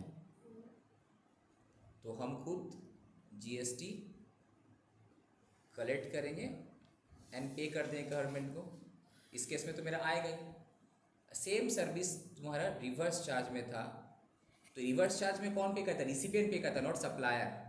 तो हम आई वॉज द सप्लायर, तुम रिसिपिएंट थी, तो तुम हमसे परचेस की या फिर हमसे सर्विसेज ली, तुम इसके ऊपर जीएसटी खुद डायरेक्ट गवर्नमेंट को पे कर दी, हम तुमसे कलेक्ट नहीं किया। तो क्या ये चीज़ अब मेरे लिए तो ये सेल ही है, सप्लायर की तो सेल है, क्या सप्लायर का ये सेल टर्नओवर का डेफिनेशन में नहीं आएगा? ये तो आएगा, है तो taxable supply, but it is paid in reverse charge. तुम इसको क्लेम नहीं बता सकती कि टर्नओवर का डेफिनेशन में, बट सप्लायर तो बता सकता है। वो चीज़ यहाँ पे बोल रहा है, सप्लाई खुद से दे रहा है लेकिन उससे ले नहीं रहा है। सप्लायर तुमको सेल किया, बट सप्लायर तुमसे जीएसटी कलेक्ट नहीं कर रहा है, बट सेल तो सप्लायर के लिए है ही ना, टर्नओवर का डेफिनेशन तो आएगा, टैक्सेबल ही तो है। टैक्सेबल मतलब जिस सप्लायर को वो टैक्स लगता है, और डिपेंड करता है इसका टैक्स कैसे पेमेंट होगा। Two methods, either forward charge मतलब सप्लायर खुद कलेक्ट करके पेमेंट करेगा, या फिर रिसिपिएंट डायरेक्टली पे करेगा। दो टाइप का सप्लाई तो टैक्सेबल ही है, अब उसमें टैक्स गवर्नमेंट को कैसे मिल रहा है? फॉरवर्ड चार्ज मतलब सप्लायर खुद कलेक्ट कर रहा है, पेमेंट कर रहा है, फॉरवर्ड चार्ज हो गया, तो ऐसे भी आएगा। रिवर्स चार्ज मतलब सप्लायर नहीं पेमेंट कर रहा है, रिसिपिएंट खुद पेमेंट कर रहा है, सर्विसेज का केस में कुछ था, तो वो भी तो मेरा है तो टैक्सेबल सप्लाई, तो मेरा तो टर्नओवर में आएगा, आगे नहीं। मेरा टर्नओवर कौन से नहीं होगा? इनवर्ड सप्लाई, तुम रिसिपिएंट हो, तुम्हारा टर्नओवर नहीं आएगा, बट सप्लाई का टर्नओवर तो आएगा, वही चीज़ बोलने मांग रहे हैं यहाँ पे, ठीक है। तो the value of such supply would not form part of the aggregate turnover of the recipient of such supplies, but ये तुम्हारा सप्लायर का इसमें तो आएगा। चलो एग्जांपल दिया, सपोज रघुवीर प्राइवेट लिमिटेड पे किया जीएसटी ऑन सीटिंग फीस पे टू द डायरेक्टर, ये तुम्हारा क्या है? आरसीएम में पेमेंट होता है for the services enter bye them under reverse charge basis, तो ये कंपनी खुद पे किया, तो कंपनी के लिए क्या इनपुट सर्विस है, टर्नओवर तो नहीं है, तो ये तुम्हारा एग्रीगेट टर्नओवर में नहीं आना चाहिए। The value of services provided by the director to the company will form part of the aggregate turnover of the director, not of this। Director का टर्नओवर में आएगा, इसका टर्नओवर में तो नहीं आएगा ना, मेरा तो इनपुट सर्विस है, जिसके लिए आउटपुट था उसका इसमें आएगा। है तो टैक्सेबल, बट पेमेंट का तरीका क्या है? दो है, either forward charge supplier collect करके पेमेंट करेगा, या फिर रिवर्स चार्ज रिसिपिएंट खुद पेमेंट करेगा। कुछ कुछ सर्विसेज है जो हम लोग इस कॉम्पोजिशन ए वाला chapter levy of and collection of tax board जो चैप्टर था उसमें था, यूट्यूब में रिकॉर्डेड भी है, देख लेना बाद में। ओके, दूसरा क्या? टर्नओवर में तुम्हारा जीएसटी का कोई भी कंपोनेंट नहीं आएगा। तीसरा क्या था? एग्रीगेट टर्नओवर जो होगा भाई, ऑल ब्रांचेस कंसिडर होगा, सेम पैन के अंदर जितना भी ब्रांचेस हो ऑल इंडिया लेवल पे सब कुछ तुम्हारा सबका टर्नओवर मिला के आपको चेक करें। ऐसे नहीं कि दिल्ली हम वेस्ट बंगाल रजिस्टर लेना सिर्फ वेस्ट बंगाल से कितना सेल हुआ है देखना है, no, all over India PAN India base तुम्हारा क्या सेल हो सबको देखना है, ठीक है। सो एग्रीगेट इसीलिए तो बोला ना, अगर एक जगह में रजिस्ट्रेशन लेना है तो सब जगह में लेना पड़ेगा तुमको। तो aggregate turnover is to be calculated by taking together the value in respect of activities carried on all India basis. Example देखो, एक डीलर है, इसका 2 ऑफिस है, कहाँ पे? दिल्ली में ऑफिस है एंड हरियाणा में ऑफिस है। Now in order to determine whether X is liable for registration और नॉट, उसको टर्नओवर कैलकुलेट करना है, दोनों ऑफिस का उसको कंसीडर करना है।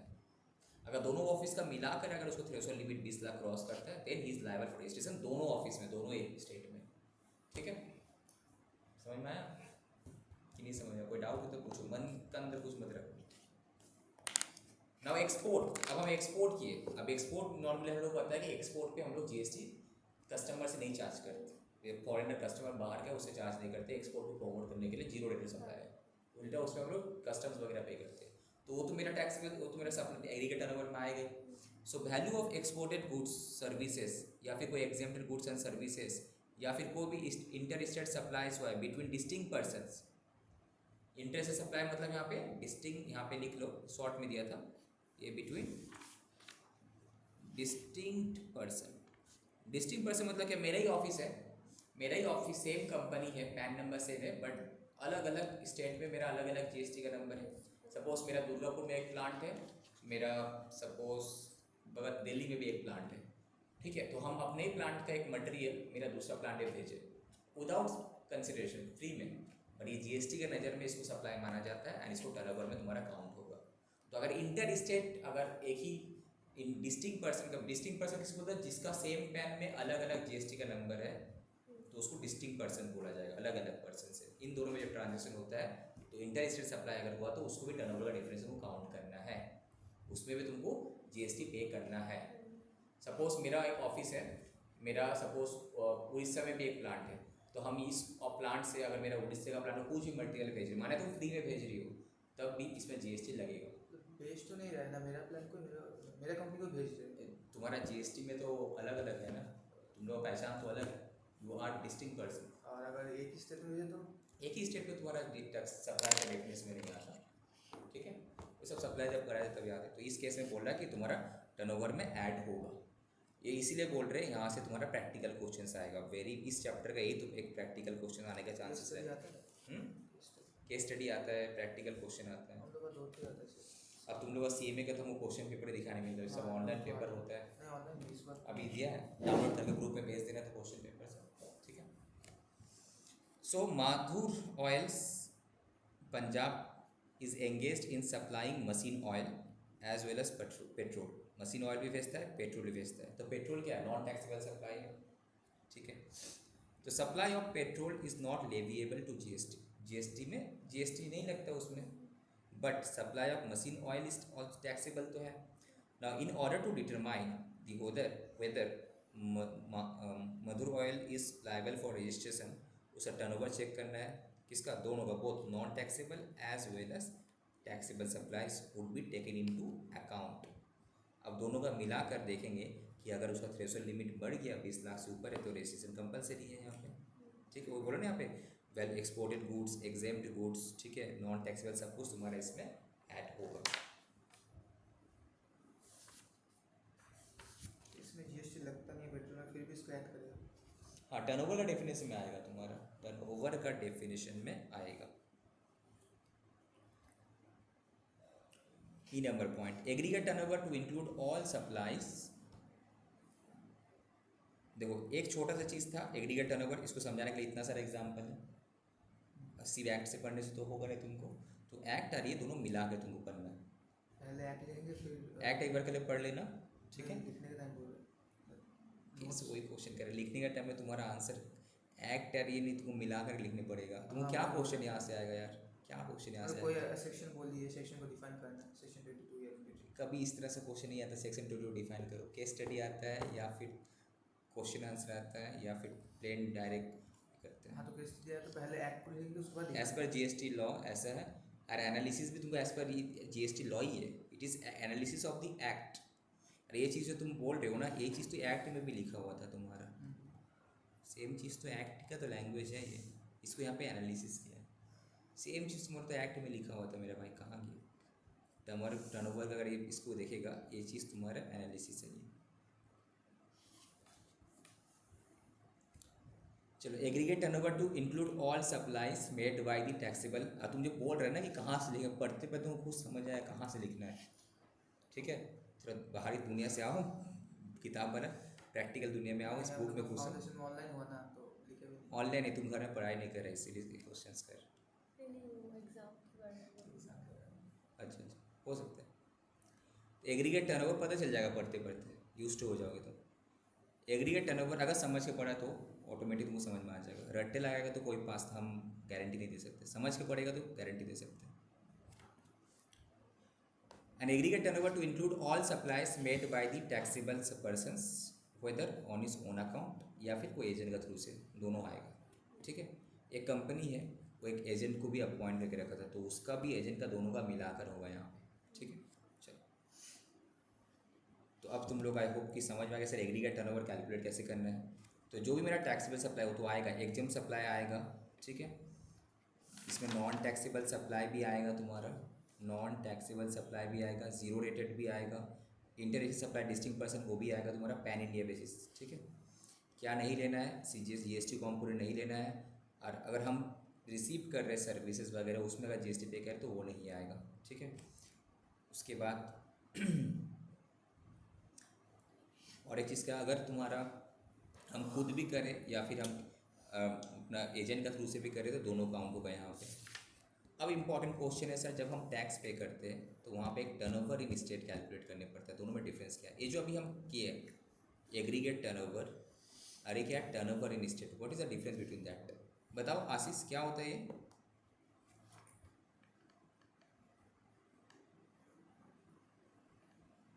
क्या होता है एग्रीगेट टर्नओवर और टर्नओवर इन स्टेट? ये तो तुम लोग किया हुआ है। तो एग्रीगेट टर्नओवर मतलब कि मेरा ऑल इंडिया में जितना भी टर्नओवर, सपोज मैं जीएसटी नंबर अलग अलग लेके रखा हूँ, सारा टर्नओवर कैलकुलेट करना पड़ता है एग्रीगेट लेने। Correct. Turnover in state depend state का जो भी टर्नओवर है उसको डिनोट कर रहा है। हाँ, बेसिकली Especially तुम्हारा हम लोग को जीएसटी ये के जो पर्पस के लिए एग्रीगेट ऑल इंडिया ये जो तुम्हारा एग्रीगेट टर्नओवर है, ये तुम्हारा रिक्वायर्ड कहाँ पे, जीएसटी में रजिस्ट्रेशन के लिए ये एग्रीगेट टर्नओवर देखा जाता है। इधर देखो, जीएसटी में जब रजिस्ट्रेशन करते हैं हम लोग, ये aggregate turnover pan India basis में देखा जाता है।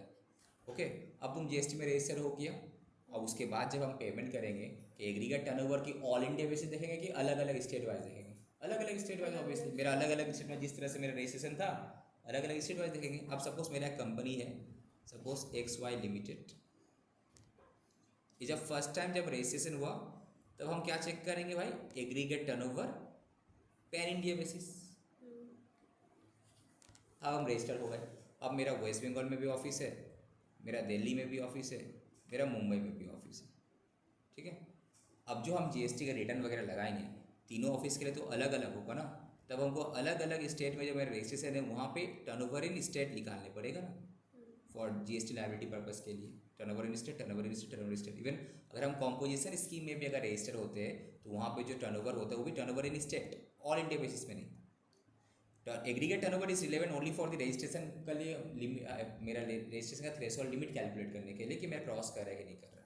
उसके बाद जब हम टैक्स पे करते हैं तो स्टेट वाइज फंड है ना, तो state wise turnover in state हम देखेंगे ना, वहाँ पे कितना सेल किया, कितना मेरे इनपुट टैक्स एक क्रेडिट बार एग्रीगेट टोटल में आगे एक्सेप्ट कर गया तो बस उसके बाद कुछ नहीं। बस रजिस्ट्रेशन पर्पस के लिए हम लोग aggregate turnover pan India basis देखते हैं। बस हो गया रजिस्ट्रेशन तुम्हारा एक बार, उसके बाद जो हम लोग जीएसटी रिटर्न करते हैं, जीएसटी पे करते हैं, सब केस में तो मेरे लिए टर्नओवर इन स्टेट रिलेवेंट है ना, ठीक है। तो ये चीज़ देखो यहाँ पे भी समझा है यहाँ पे। अब ये यहाँ तक क्या समझे सर कि सर टर्नओवर कब लेना, रजिस्ट्रेशन कब लेना है, अगर लिमिट एक्सीड करेगा तो एग्रीगेट टर्नओवर होता क्या है समझ में आके डिटेल में, जीएसटी स्टेट वाइज लेने पड़ेगा हमको, ठीक है। एंड सेम स्टेट में भी मल्टीपल लोकेशन है तो ले सकते हैं हम, वॉलंटरी है। नाउ जो थ्रेशोल्ड लिमिट है 20 लाख है नॉर्मली, अगर उसका एवरी सप्लायर जिसका भी turnover aggregate turnover pan India basis right in a financial year exceed करता है 20 लाख रुपया, तो उसको रजिस्ट्रेशन लेने पड़ेगा। एक जगह में नहीं, जहाँ जहाँ से बिजनेस है सब जगह लेने पड़ेगा उसको, फाइन। अब ये लिमिट जो 20 लाख है इसको कम करके 10 लाख कर दिया गया है। बोलो बोलो। बोल रहे थे कि गुड्स जो हम डिस्ट्रीब्यूट करते हैं एज ए फ्री सैंपल, उसको टर्नओवर में लेते हैं सर। गुड्स डिस्ट्रीब्यूट जो करते हैं ऐसा फ्री सैंपल, उसको तो तुम्हारा इसमें टैक्स सप्लाई का डेफिनेशन में नहीं है, उसको तो इनपुट टैक्स क्रेडिट तुम्हारा नहीं आएगा। तो हाँ, इनपुट टैक्स में नहीं मिलेगा, लेकिन क्या टर्नओवर में देंगे? नहीं, वो तो तुम्हारा टैक्स सप्लाई का डेफिनेशन में तुम्हारा नहीं आएगा। अच्छा, थैंक यू सर। सप्लाई में आएगा क्या, free of cost without consideration हो रहा तो टैक्सेबल नहीं है अगर तुम्हारा ये शेड्यूल Supply 1 का- वाला में अगर आएगा, डिस्टिंक्ट पर्सन का बीच में हो रहा हुआ तभी आएगा, अदरवाइज तो नहीं आएगा। और डिस्टिंक्ट पर्सन को तुम फ्री में दिया है तो अलग बात है, वो आएगा तुम्हारा। और सेल्स प्रमोशन वाला गुड्स तो तुम्हारा सप्लाई में तो नहीं, वो कहाँ से आएगा, सेल ही नहीं है तो तुम्हारा, उसको तो एडवर्टाइजमेंट खर्चा है, आएगा तुम ही बताओ। इज इट योर सेल या ये तुम्हारा एडवर्टाइजमेंट का खर्चा है? एडवर्टाइजमेंट का खर्चा है ना। नहीं आएगा। एक तो आईटीसी भी नहीं मिलता, दूसरा सप्लाई का डेफिनेशन भी फॉल नहीं करता, बिकॉज विदाउट कंसिडरेशन है। फॉल करता अगर हम डिस्टिंक्ट पर्सन का बीच में करते तो ये 20 लाख है। 10 लाख किसके लिए, स्पेसिफाई कैटेगरी 11 टू स्टेट क्या क्या है, इसको नाम याद रखना है, ठीक है। अरुणाचल प्रदेश, AP, 2-3 बार रीड करने से समझ में आ जाएगा। अरुणाचल प्रदेश, असम, जम्मू एंड कश्मीर, मणिपुर, मेघालय, सब पहाड़ी एरिया याद रखना बस। मिजोरम, नागालैंड, सिक्किम, त्रिपुरा, हिमाचल प्रदेश, उत्तराखंड, सब पहाड़ी एरिया है। वहाँ पे सिर्फ 7 ही दिया था, छूट गया होगा कुछ वहाँ पे, वो पुराना था, अमेंडमेंट किया कि फिर यहाँ पे ऐड किया ना, इसलिए वो एक्ट 2017 में वो, उसके बाद उसके बाद अमेंडमेंट नहीं मिलेगा, अमेंडमेंट तो यहाँ मिलेगा। अरुणाचल प्रदेश, असम, जम्मू एंड कश्मीर, मणिपुर, मेघालय, मिजोरम, नागालैंड, सिक्किम, त्रिपुरा, हिमाचल प्रदेश, उत्तराखंड। अब बताओ इस स्टेट में अगर 20 लाख करेगा तो कोई तो रजिस्ट्रेशन लेगा नहीं, सब तो छोटा छोटा बिजनेस वहाँ पे चलता है, हाँ कि नहीं। अगर तुमको रजिस्ट्रेशन लेना है तो 10 लाख करो, तब ना जाके सब जीएसटी में आएगा, अदरवाइज कोई नहीं आएगा। 100 में से तो 60% बोलेगा मेरा टर्नओवर ही 20 लाख से नीचे साल भर का, तो कोई रजिस्ट्रेशन नहीं लेगा जीएसटी में। इसलिए वहाँ पे जान पूछे 10 लाख किया गया। जैसे जैसे अब सपोज कोलकाता, वेस्ट बंगाल में, तो पता है कि ये तो प्रिंसिपल, ये तो अच्छा लोकेशन से, वहाँ पे तो 20 लाख तो ठीक ही है। 40 लाख भी तुम्हारा इंक्रीज कर सकता है, तुम्हारा एम्पावर किया गया। अभी तक कहीं कुछ स्टेट में 40 लाख देख लेते हैं यहाँ पे। However, as per the explanation 3 to section 22, for the purpose of registration, ठीक है, only Mizoram, Tripura, Manipur, Nagaland are special category states. Therefore, the threshold limit of 10 lakh is applicable for बस ये चारों के लिए. बाकी के लिए तुम्हारा स्पेशल कैटेगरी स्टेट में तुम्हारा आएगा नहीं, नॉर्मल 20 लाख लिमिट है. स्पेशल कैटेगरी स्टेट्स का अंदर में रखा है, पर एक्चुअली जब एक्ट किया था ना CGST एक्ट में, क्या समझ नहीं आ रहा बोलो, क्या समझ नहीं आ रहा बोलो. यहाँ पे पहले स्पेशल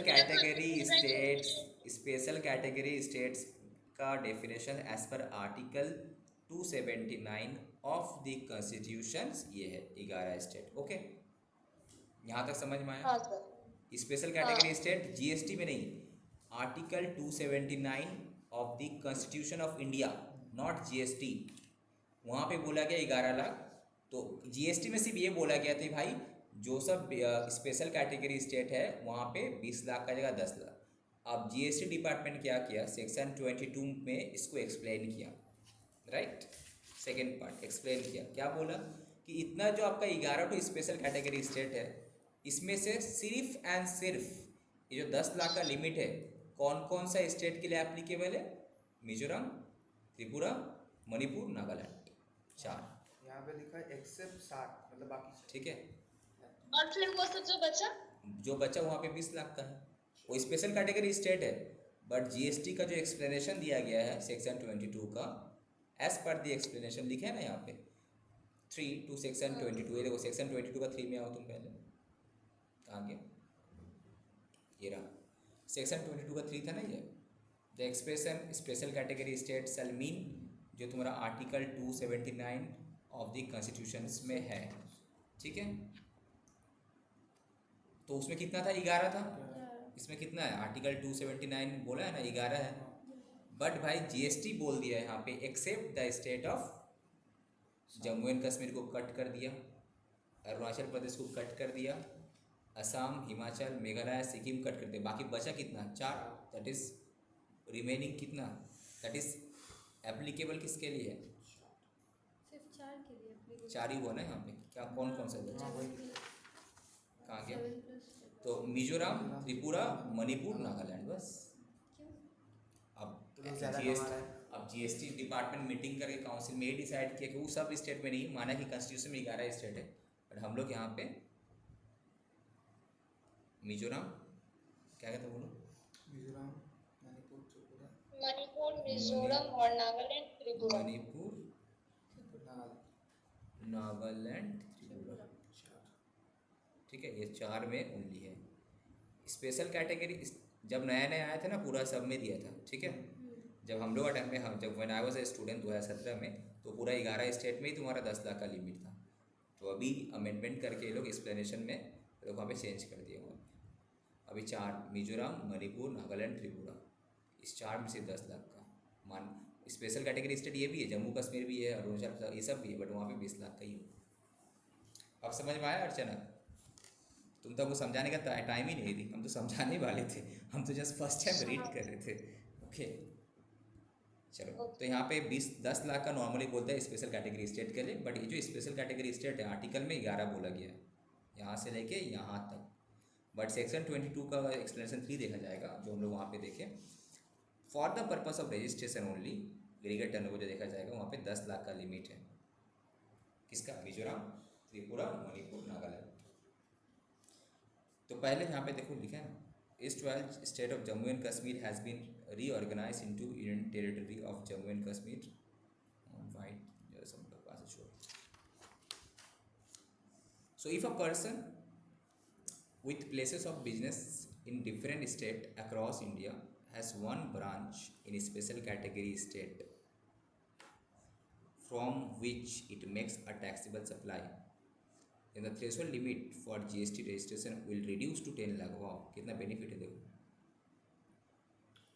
तुम्हारा पैन इंडिया बेसिस पे बहुत जगह प्लेसेस ऑफ बिजनेस चल रहा है, और उनमें से तुम्हारा एक जगह special category state that is वो 4 में से अगर है तो तुम्हारा लिमिट जो है 20 लाख नहीं, बेनिफिट नहीं, उल्टा सजा हो गया 10 लाख कर दिया।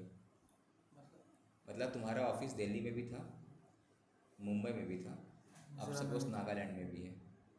अब तुम बोलेगा सर मेरा पैन, अब एग्रीगेट टर्नओवर में रजिस्ट्रेशन जो होता है तो पैन इंडिया बेसिस होगा, तो ये नॉर्मली अगर सिर्फ यहाँ रहता तो पैन 20 लाख होता, और उसमें तुम्हारा एक ऑफिस स्पेशल कैटेगरी स्टेट में भी हो गया 4 में से, तो तुम्हारा जो लिमिट है 10 लाख हो जाएगा। तीनों मिला के 10 हो जाएगा। तीनों मिला के 10 लाख की, तो एक वहाँ पे खोल देंगे। मतलब तुम्हारा जब टर्नओवर 20 लाख का तुम देख रहा था, थ्रेशोल्ड लिमिट वो रिड्यूस हो गया 10 लाख हो जाएगा।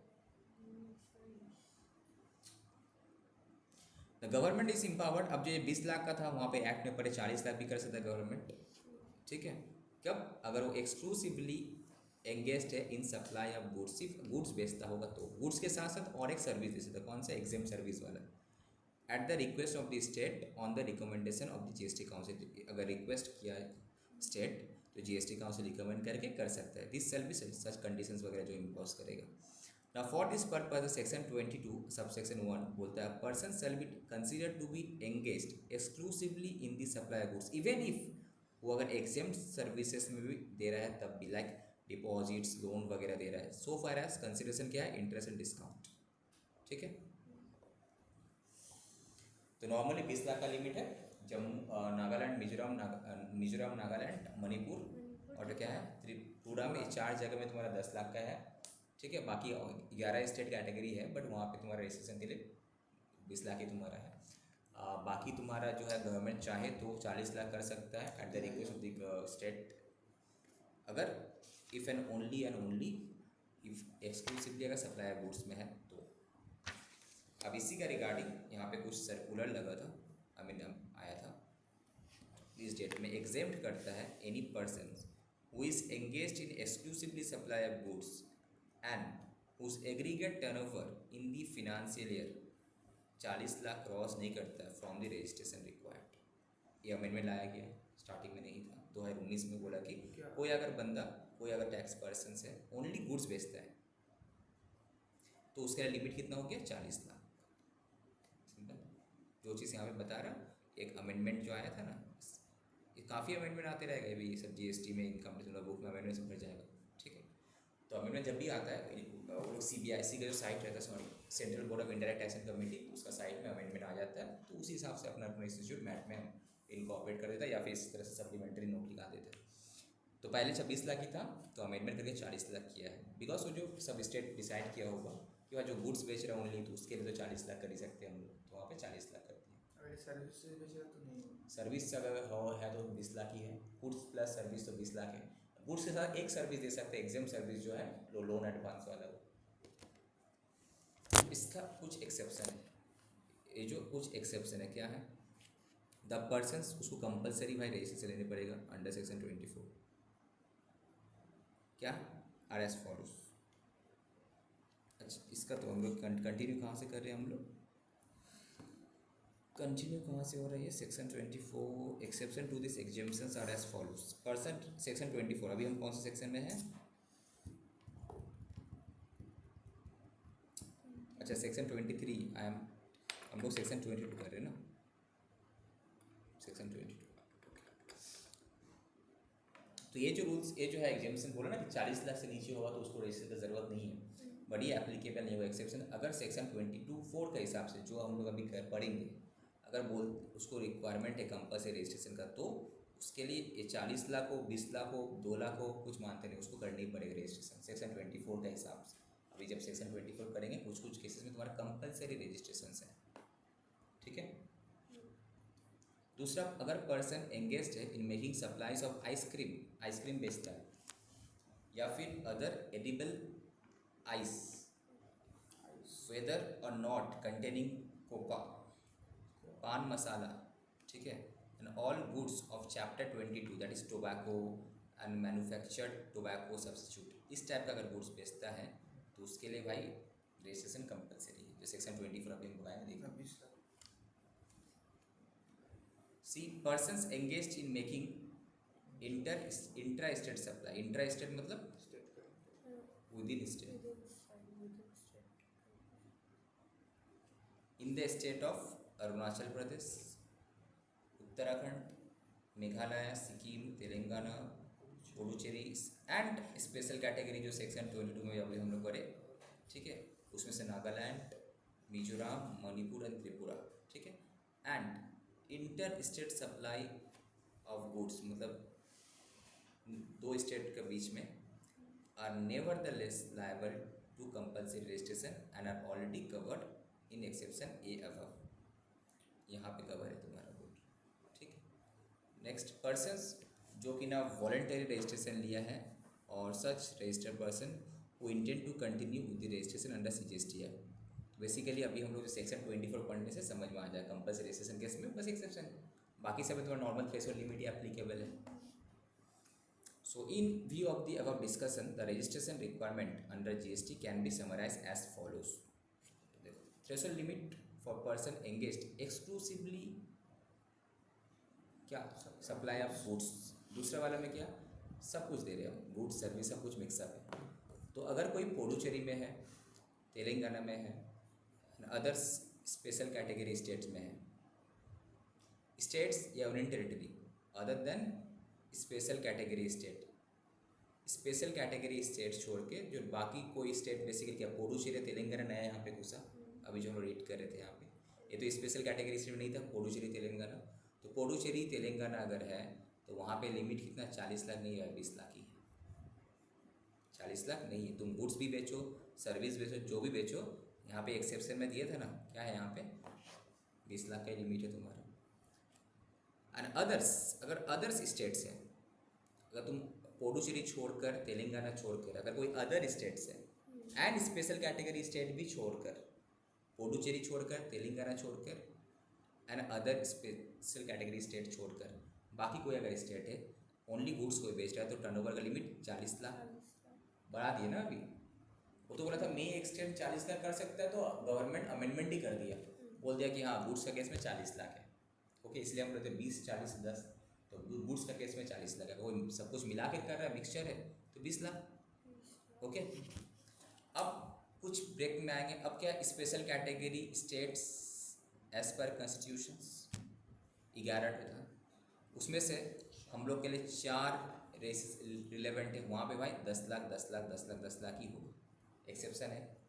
उसका केस में 40 लाख तो होगा ही नहीं ना, तब तो मर जाएगा, तब तो कोई लेगा ही नहीं रजिस्ट्रेशन, राइट। एक्सेप्शन में आना भी चाहिए, लॉजिकल है। बाकी जो भी मेरा स्पेशल कैटेगरी स्टेट है, दैट इज अदर स्टेट, जो कि स्पेशल कैटेगरी का इसमें था, यहाँ पे क्या अदर देन स्पेशल कैटेगरी हम कर दिए इसलिए। और ये जो 11 में बाकी जो भी है उसके लिए क्या नॉर्मल वही सेम रूल्स, ऊपर वाला ए वाला रूल्स क्या है, जम्मू असम वगैरह वगैरह जो भी है।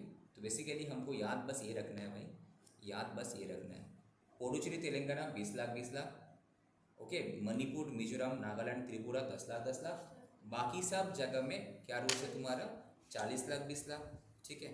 फिर अरुणाचल प्रदेश का एक्स्ट्रा है, देखो कुछ यहाँ पे घुसाया था अरुणाचल प्रदेश को, राइट, यस, देख लेते हैं। जम्मू कश्मीर तो ठीक है 40 लाख 20 लाख, ओके। असम भी तुम्हारा 40 लाख 20 लाख, ओके। हिमाचल प्रदेश भी 40-20 नॉर्मल में आएगा तुम्हारा।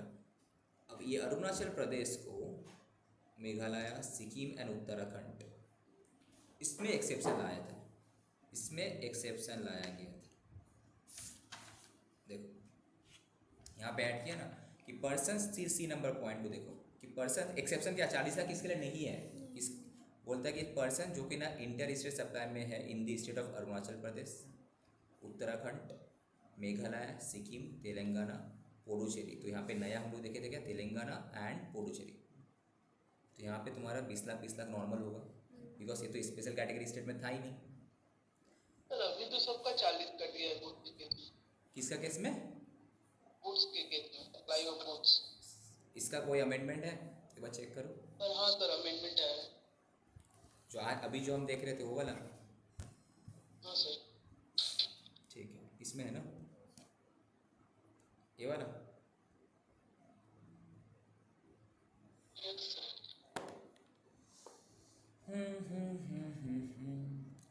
कहाँ रहे 40? Enhance threshold limit of 40 lakh for registration available to persons exclusively engaged in making supply of goods. अगर कोई सप्लाई ऑफ गुड्स करता है तो उसमें सबका 40 लाख कर दिया, नॉट एप्लीकेबल, सिर्फ तुम्हारा फ्लायर्स ब्रिक्स के लिए नहीं होगा, उसके लिए नॉर्मल है 20 लाख का। Blocks, building bricks, bricks of fossils means इस केस में तुम्हारा 20 लाख ही रहेगा। नोटिफिकेशन नंबर जो था बुक में खोलो, यही नोटिफिकेशन नंबर था 7/3/2019 का, देखो चेक करो, वही है ना। हाँ, बोला कि notification number exempts any person, exempt किया था any persons who is engage exclusively in inter state supply of goods and whose, जिसका टर्नओवर तुम्हारा 10 लाख से 25 है from the obtaining the registration. ठीक है। However, the person engaged in making the following supplies are not eligible for the said exemptions। तो same चीज़ तो यहाँ पे भी है। ये तो आइसक्रीम वगैरह तो ठीक ही है, पान मसाला बोला ही था।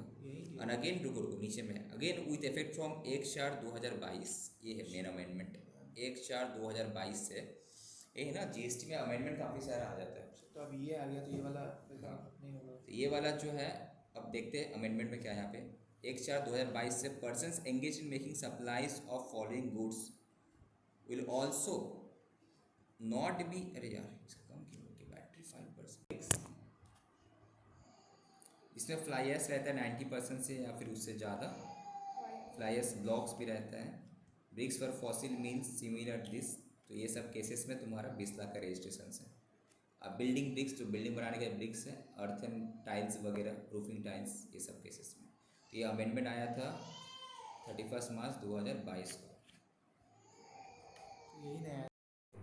तो let's continue.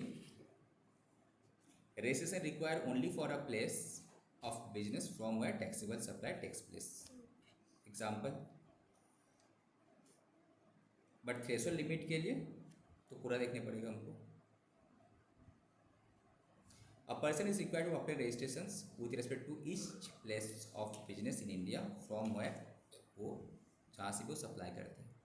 However, a supplier is not liable to obtain registration in a state from where he makes an exempt supply or non-taxable supply। मतलब तुम्हारा ऑल ओवर इंडिया में बहुत जगह तुम बिजनेस करिए तो सब जगह रजिस्ट्रेशन का ज़रूरत नहीं पड़ेगा। जहाँ जहाँ से हम टैक्सेबल सप्लाई करते होंगे उस जगह पे, बेसिकली स्टेट वाइज, तो उस स्टेट में हमको लेने पड़ेगा। अगर सपोज़ हम दिल्ली में टैक्सेबल सप्लाई था तो यहाँ पे हमको जीएसटी का रजिस्ट्रेशन चाहिए। अब सपोज़ वेस्ट बंगाल में जो भी गुड्स बेच रहे वो मेरा एग्जेम्प्ट है, आइदर एग्जेम्प्ट है या फिर नॉन टैक्सेबल है, जीएसटी में आते नहीं पेट्रोल डीजल वगैरह, तो उस केस में जीएसटी का रजिस्ट्रेशन ज़रूरत नहीं है हमको। ठीक है, आइदर एग्जेम्प्ट है, मतलब जीएसटी में नहीं आता है। एग्जाम मतलब जीएसटी में है बट फिर फॉर द टाइमिंग एग्जाम किया गया, उसको टैक्स नहीं लगता, सप्लाई का इसमें आता है। The further the threshold limit of a person having places of business in more than one state in India get reduce to 10 lakh, तो बोले थे थोड़े पहले। अगर उसमें से किसी का भी एक अगर स्पेशल कैटेगरी में आ जाता है तो बेसिकली 4 था वहाँ पे।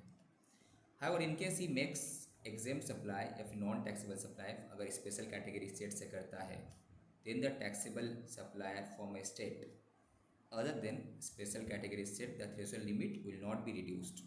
मतलब सपोज अगर वो जो 4 जगह था मेरे मिजोरम, नागालैंड वगैरह, वहाँ पे अगर हम एग्जाम सप्लाई करते हैं तो मेरा थ्रेशोल्ड लिमिट 40 लाख ही रहेगा, वहाँ पे 20 लाख मतलब 20 लाख ही रहेगा, 10 लाख नहीं होगा। 10 लाख तभी होगा अगर वहाँ से तुम टैक्सेबल सप्लाई करती हो, तो वो चीज़ को यहाँ पे डिटेल में समझाया। फिर से बता रहे कि रजिस्ट्रेशन तुम्हारा हर प्लेस से लेने पड़ेगा, एक स्टेट में अगर है, बट उस स्टेट से अगर हम कोई एग्जाम सप्लाई में नॉन टैक्सेबल सप्लाई कर रहे होंगे तो वहाँ पे रजिस्ट्रेशन का ज़रूरत नहीं है। कोई रटने का वाला क्वेश्चन यहाँ से नहीं आएगा, जो भी अगर केस स्टडी आएगा किसी टॉपिक से तुम रखता है, थ्योरी आएगा यहाँ से। ठीक है, अब पता नहीं सी में कैसा क्वेश्चन आता है, हम कभी देखे नहीं, have to check. Now further ये जो दूसरा चीज़ अभी हम लोग थोड़ी देर पहले पढ़ के आगे, थ्रेशोल्ड लिमिट क्या होता है, बढ़ जाता है, रिड्यूस्ड हो जाता है 10 लाख। अगर तुम्हारा नॉर्मल स्टेट के साथ साथ स्पेशल कैटेगरी स्टेट में भी तुम्हारा अगर है थ्रेशोल्ड लिमिट 10 लाख हो जाता है, बोला गया था। बट तभी होगा जब वहाँ पे कोई टैक्सेबल सप्लाई है, तो अगर नहीं है तो रिड्यूस नहीं होगा। अगर हम वहाँ से एग्जाम सप्लाई करते हैं, नॉन टैक्सेबल सप्लाई करते हैं तो रिड्यूस नहीं होगा। ठीक है, उसी चीज़ का यहाँ पे एग्जाम्पल है, एक बार देख लेना। नेक्स्ट, जैसे कि देखो यहाँ पे दिया है कि एक कंपनी है वो सप्लाई ऑफ गुड्स करता है इन महाराष्ट्र, उसके बाद एल्कोहलिक लिकर ही बेचता है कहाँ पे, नागालैंड पे, तो एंड उसका टर्नओवर जो है करंट फाइनेंशियल ईयर में जस्ट 34 लाख है। तो लिमिट कितना था,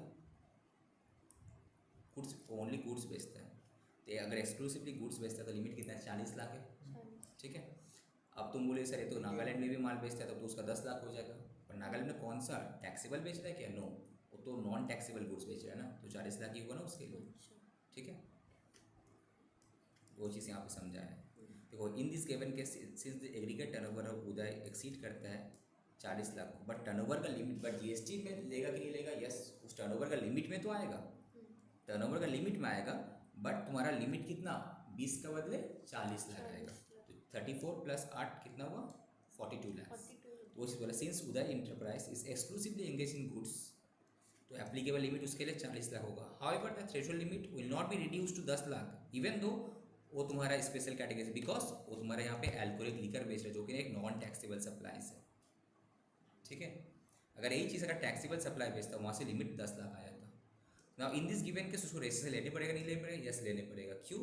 बिकॉज कहाँ पे? दोनों जगह में लेने पड़ेगा कि एक जगह में लेने से चल जाएगा? एक जगह। नागालैंड में तो क्या कहते हैं एग्जाम्स ये नॉन टैक्सेबल सप्लाई बेच रहे हैं, तो उसको इन दिस केस बट उसका एग्रीगेट टर्नओवर 40 लाख क्रॉस कर जा रहा, तो उसको रेसे लेने पड़ेगा। कहाँ पे? महाराष्ट्र में।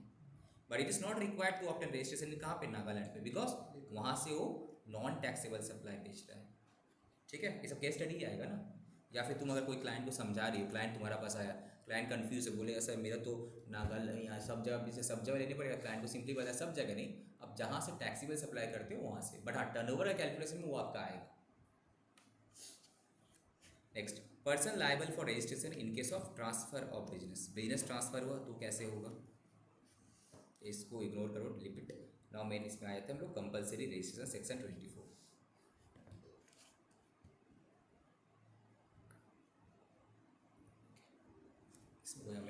इसमें कोई अमेंडमेंट आसिफ चेक करो वहाँ से PDF हम यहाँ पे देख लेते हैं। आई होप कि नहीं होना चाहिए अमेंडमेंट। नहीं। ठीक है, सो कुछ अब बोलता है कि इस सिनेरियो में इन दिस सर्टेन केसेस में हम लोगों को कंपलसरी रजिस्ट्रेशन लेने पड़ेगा। ये सब जो है द कैटेगरी ऑफ पर्सन्स जो लिस्टेड बिलो 1 से लेकर तुम्हारा 11 तक, इस केसेस में कंपलसरी रजिस्ट्रेशन लेने पड़ेगा। ठीक है,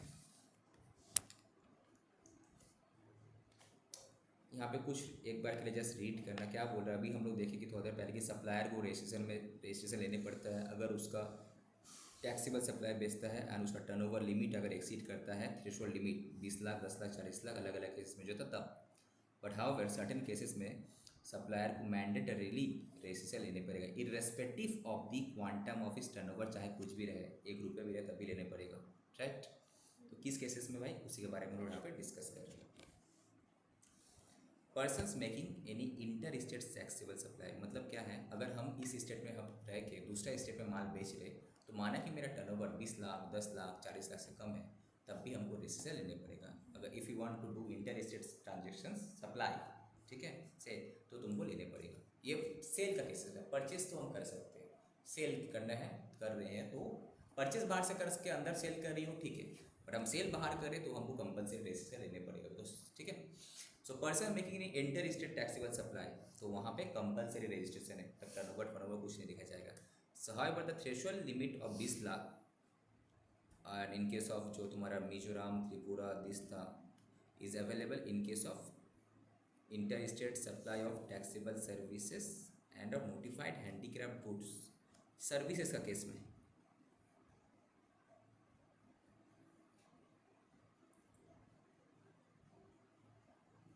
अच्छा, मतलब हम इंटर स्टेट सर्विस दे सकते हैं, बट गुड्स का केस में तुम्हारा गुड्स बेच रहे तो वहाँ पे कंपलसरी है। यहाँ पे तुम लोग मैट में क्या दिए हैं?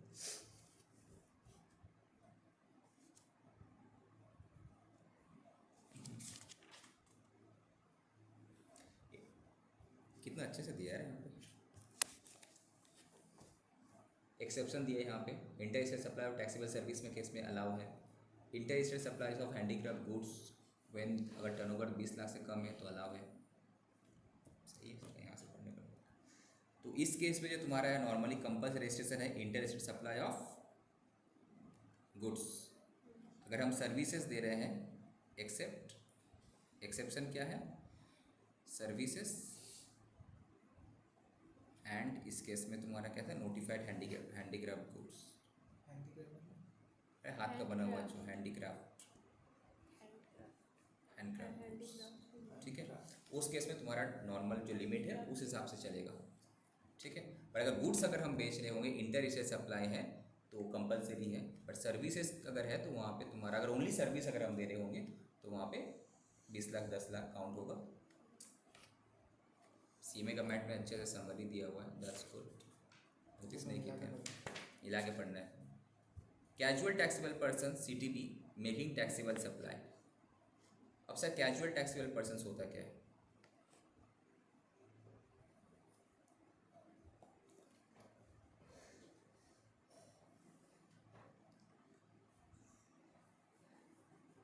कैजुअल टैक्सेबल पर्सन का कितने नंबर पेज में है ये?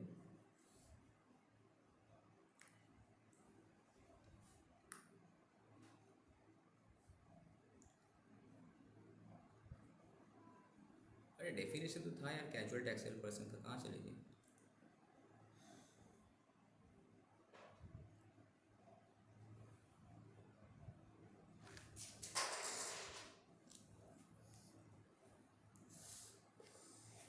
सर्च करने का ऑप्शन रहते हैं इसमें, go to page, go to page भी नहीं है, सर्च करने का ऑप्शन नहीं है इसमें। क्या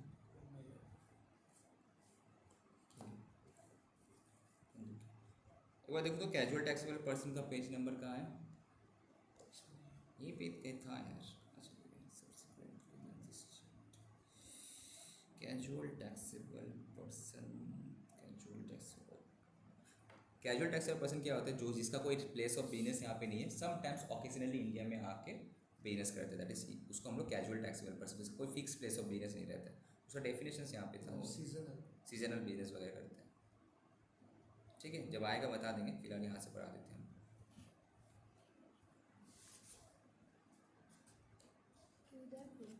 However, कैजुअल टैक्सेबल पर्सन अगर है तो उसको कंपलसरी रेजिस्ट्रेशन लेने पड़ेगा। However, द थ्रेशोल्ड लिमिट जो है 20 लाख का एंड 10 लाख का is available in case of CTP who is making inter state taxable supplies of notified handicraft goods, तब उसका लिमिट है, अदरवाइज उसको कंपलसरी लेने पड़ेगा। And availing the benefit of exemptions from registration as mention in point, अगर उसको कुछ benefit मिला है कि नहीं, तुमको एग्जिस्टेंस नहीं लेने का ज़रूरत नहीं है। गवर्नमेंट से अगर कुछ एग्जेम्पशंस का बेनिफिट मिला है रजिस्ट्रेशन का तो अदरवाइज उसके लिए लेने पड़े, कंपलसरी है। The persons who are required to pay tax under reverse charge on inward supply received, हम कुछ ऐसा सर्विसेज लिए हैं, सपोज एडवोकेट का सर्विसेज लिए हैं या फिर तुम्हारा जो सिक्योरिटी एजेंसीज का सर्विसेज वगैरह लिए, तो जहाँ या फिर जीटीए का सर्विसेज लिए, जहाँ पे भी हमको रिवर्स चार्ज में टैक्स पे करेगा, दैट इज रिसिपिएंट खुद पे करेगा, तो उस केसेस में उसको रजिस्ट्रेशन कंपलसरी है।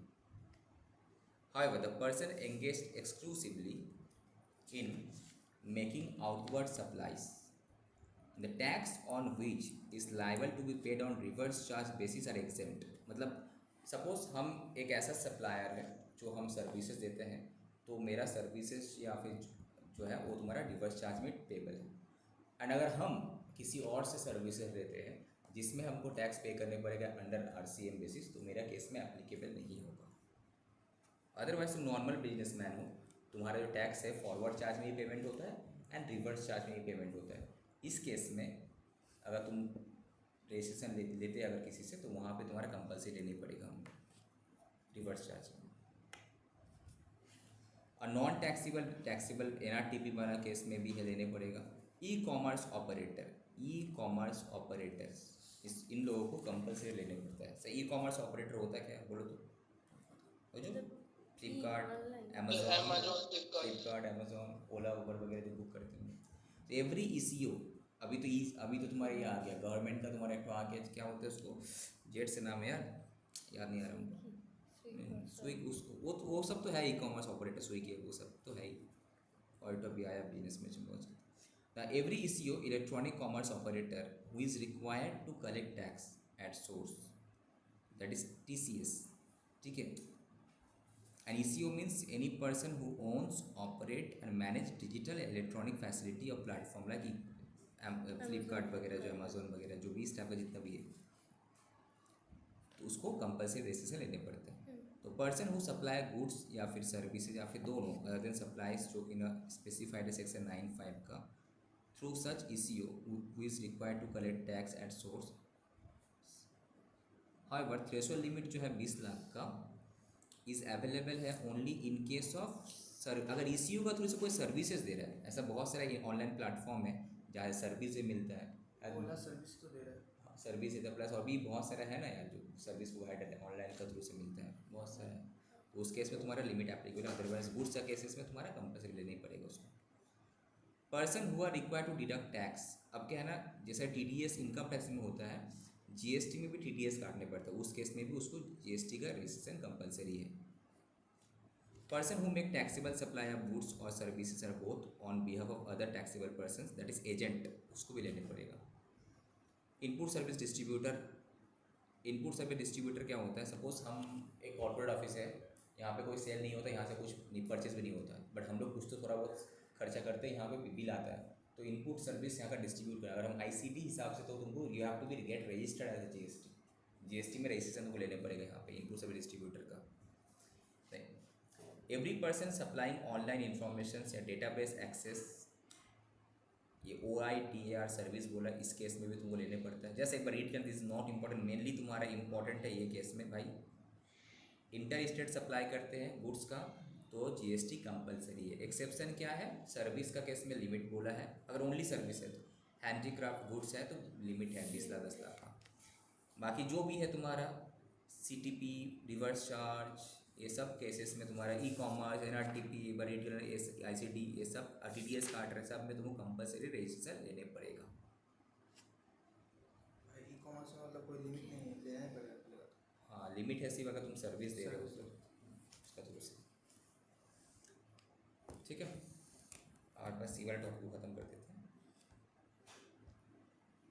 टॉपिक कितना लेंथी है, सेक्शन 23 है ना।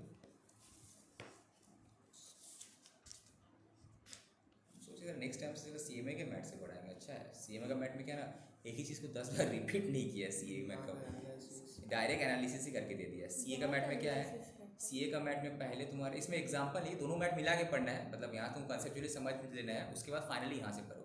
अब इसी मैट में तुम एग्जांपल जो है रेफर कर लो, उस मैट, दो मैट को मिलाकर पढ़ना है, बिकॉज इससे क्या होगा, कंप्लीट नॉलेज नहीं हो पाएगा तुम्हारा CMA का मैट से। और CA का मैट में डिटेल में नॉलेज है, बट एग्जाम पर्पज़ के लिए detail is okay, but revision purpose के लिए जो है जो समरी चाहिए ना, वहाँ पे तुमको खुद कट छोटा कर, जैसे हम क्या करते थे, हम हाईलाइटर से हाईलाइट कर छोटा कर देते थे, तो हम जो हाईलाइट नहीं रहते उसको कहीं पर देखते भी नहीं थे।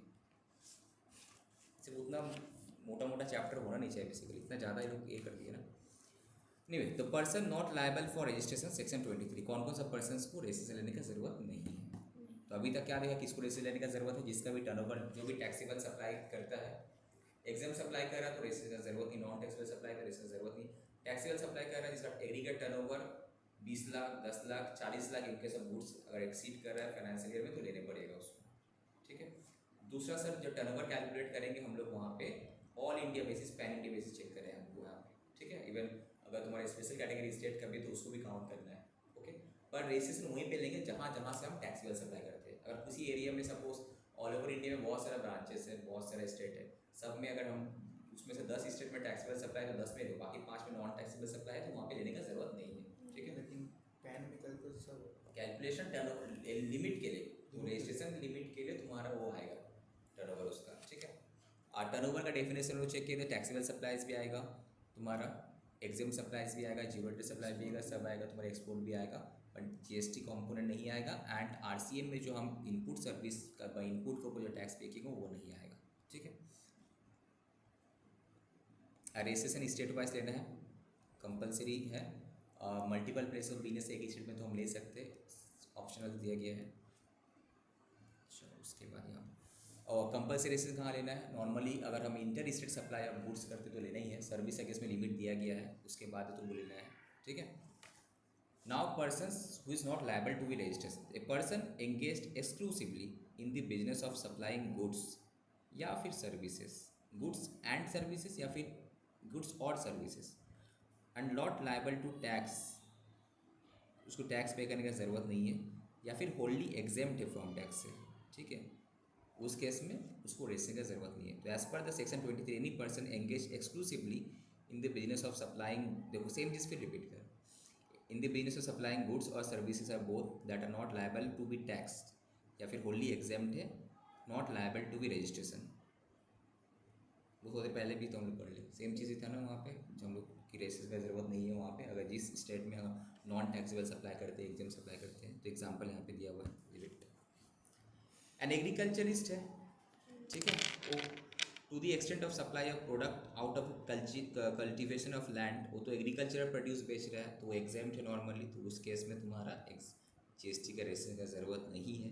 लाइक अपना लेवल लेके कर रहा है वो, ये सब जैसे रीड कर लेना एक बार।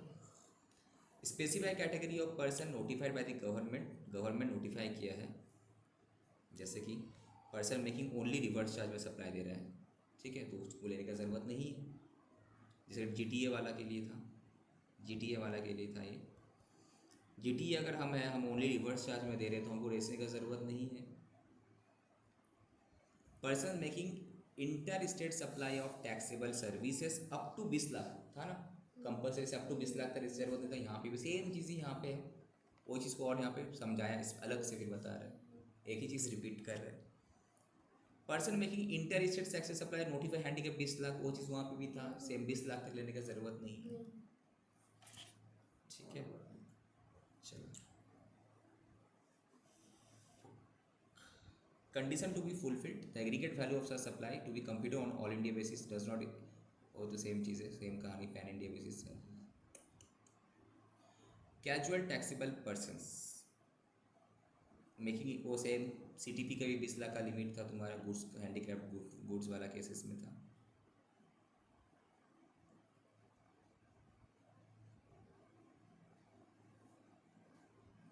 अल्टीमेटली ये समरी किया सेक्शन 23 को।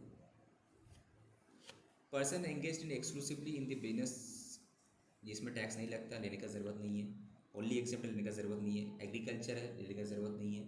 स्पेशल कैटेगरी लेने का ज़रूरत नहीं है। QTR बस यही पर लेने तो काम चलेगा सेक्शन 23 के लिए, ठीक है ना। एक क्वेश्चन से एग्जाम्पल नंबर 1, एग्जाम्पल नंबर 2 यहाँ पे ख़त्म करेंगे, ओके। तो फॉर सी इंटर स्टूडेंट्स, तुम लोग अपना बुक में थोड़ा छोटा कर लेना, ठीक है, काफ़ी ज़्यादा है, उतना चाहिए नहीं, एग्जाम के टाइम पे कंफ्यूज हो जाएगा तुम लोग। हाईलाइटर है, हाईलाइटर का हेल्प लेना, छोटा कर लेना, ठीक है, जितना हो सके। Example, with reason whether registration is required under CGST act in the following independent cases. एक Aadhav computer of Gujarat is providing computer maintenance services दे रहा है, सर्विस दे रहा है। An aggregate turnover of Aadhav computer is 15 lakh है, which comprises both inter state and intra state supply. तो क्या इसको रेसिस का ज़रूरत है, कंपलसरी है? बोलो। No sir. नो। सबसे पहले चीज़ है, नॉर्मल केसेस में लिमिट क्या है, सर्विस है तो 20 लाख, ओके। उसके ऊपर से कंपल्सरी रजिस्ट्रेशन था, गुड्स का केसेस में तुम्हारा था, अगर इंटर स्टेट होता तो, बट यहाँ पे इंटर स्टेट हो रहा भी तो सर्विस का हो रहा, तो 20 लाख तक तो था ही, तो 20 लाख से कम है, तो मेरा कंपल्सरी फिलहाल नहीं है।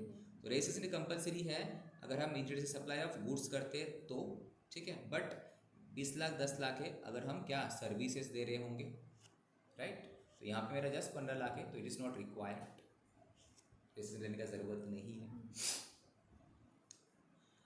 ये कंपनी है, वो क्या करे, exclusively trading in garments supplies goods बेच रहा है, taxable goods in various states of India from its outlet in West Bengal से। अब उसका टर्नओवर 35 लाख है, तो इसके इसमें लिमिट कितना होगा, इंटर स्टेट सप्लाई कर रहा है तो 1 रुपये का भी कर रहा होगा, तो उसके लिए रजिस्ट्रेशन कंपलसरी है। इंटर स्टेट सप्लाई है ना, तो 20 लाख तो ऐसे ही हो रहा, तो लेना ही पड़ेगा उसको, प्लस वो इंटर स्टेट सप्लाई में इन्वॉल्व है तो उसको तो लेना ही पड़ेगा उसको, ठीक, कंपलसरी रजिस्ट्रेशन है इसके लिए, ठीक है। So threshold limit for registration in the state of West Bengal for जो कि ना गुड्स बेच रहा है तो उसके लिए 40 लाख है। हाउएवर कंपलसरी है अगर वो इंटर स्टेट सप्लाई में जाता है तो, इरेस्पेक्टिव ऑफ द टर्नओवर उसका चाहे कुछ भी रहो। समझ में आ रहा है ना। क्वेश्चन नंबर 2, बताओ whether the liability to register compulsory है क्या इस केसेस में। मीनू एक सप्लायर है महाराष्ट्र में, exclusively engaged in supply of potatoes produced out of cultivation of our own land, तो एग्रीकल्चर होंगे ना, वो दिन महाराष्ट्र में बेच रही हूँ एंड ऑल्सो आउटसाइड महाराष्ट्र, तो एग्रीकल्चर का खेत में क्या लेने की ज़रूरत है, उसको तो एग्जाम्पशन दिया गया है, तो वो एक्सक्लूसिवली इसी में एंगेज है तो उसको लेने का ज़रूरत नहीं है, ठीक है। अदरवाइज इंटरेस्ट से सप्लाई गुड्स में लगता, एक्सेप्शन है। जिनू ऑयल्स एक गुजरात में सप्लाई करता है machine oil as well as petrol, तो नॉन टैक्सेबल सप्लाई है, मशीन ऑयल भी है, दोनों है। फर्दर इट प्रोवाइड सर्विस भी देता है बाय रिफाइनिंग ऑयल का टू इस कस्टमर। तो the total turnover of supply of machine oil 10 lakh है, पेट्रोल 5 लाख है, सप्लाई ऑफ सर्विस 6 लाख है। तो सबसे पहले बताओ क्या इसके लिए ये बेच कहाँ पे रहा है? गुजरात में बेचता है ना, गुजरात का बाहर भी बेचता है?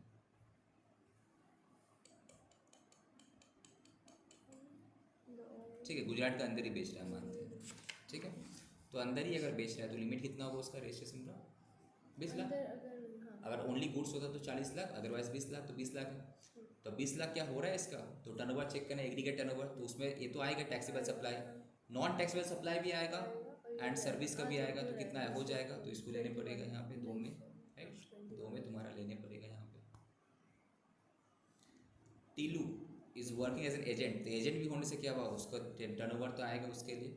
Supplying taxable goods as an agent, तो उसके लिए भी लिमिट कितना, वही गुड्स अगर है तो एक्सक्लूसिवली तो 40 लाख होगा। एंड इस aggregate turnover does not exceed 20 lakh, 20 lakh का यहाँ पे दे रहा है। एक्सीड नहीं किया तो उसको करने का ज़रूरत नहीं है तुम्हारा।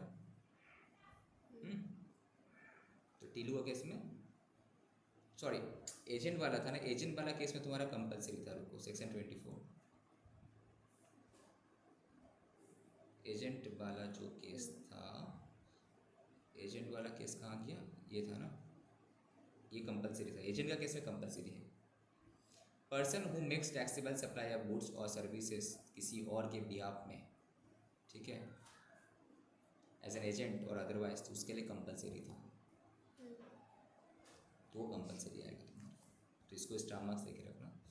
जो प्रैक्टिकल है एग्जाम में वही पूछता है, ये सब ECO OIDR ये सब बकवास कभी पूछता नहीं आज तक एग्जाम में। वो खुद फील हो जाए कि एग्जाम में आने लायक कौन सा है,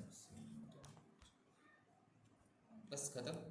तो हम लोग नेक्स्ट क्लास में प्रोसीड्यूर पढ़ेंगे। सेक्शन 25 में आप रजिस्ट्रेशन करना कैसे है, रजिस्ट्रेशन कब एप्लीकेबल है, कब कंपलसरी है, वो सब तो समझ, आप करना कैसे है सर, वो पढ़ना है हमको, ठीक है। उसके बाद और क्या टॉपिक बचेगा? बस वही है बेसिकली। रजिस्ट्रेशन में कैसे अमेंडमेंट करेंगे,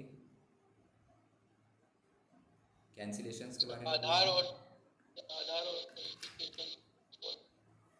बस वही है। और एक क्लास लगेगा, थर्सडे कंप्लीट हो जाएगा। CA का मैटर काफ़ी ज़्यादा दिया होगा, काफ़ी, एक ही चीज़ को रिपीट करते हो। तुम एक काम करें, जितना हो गया है उसका क्वेश्चन आंसर यहाँ से देख कर लेना, ठीक है।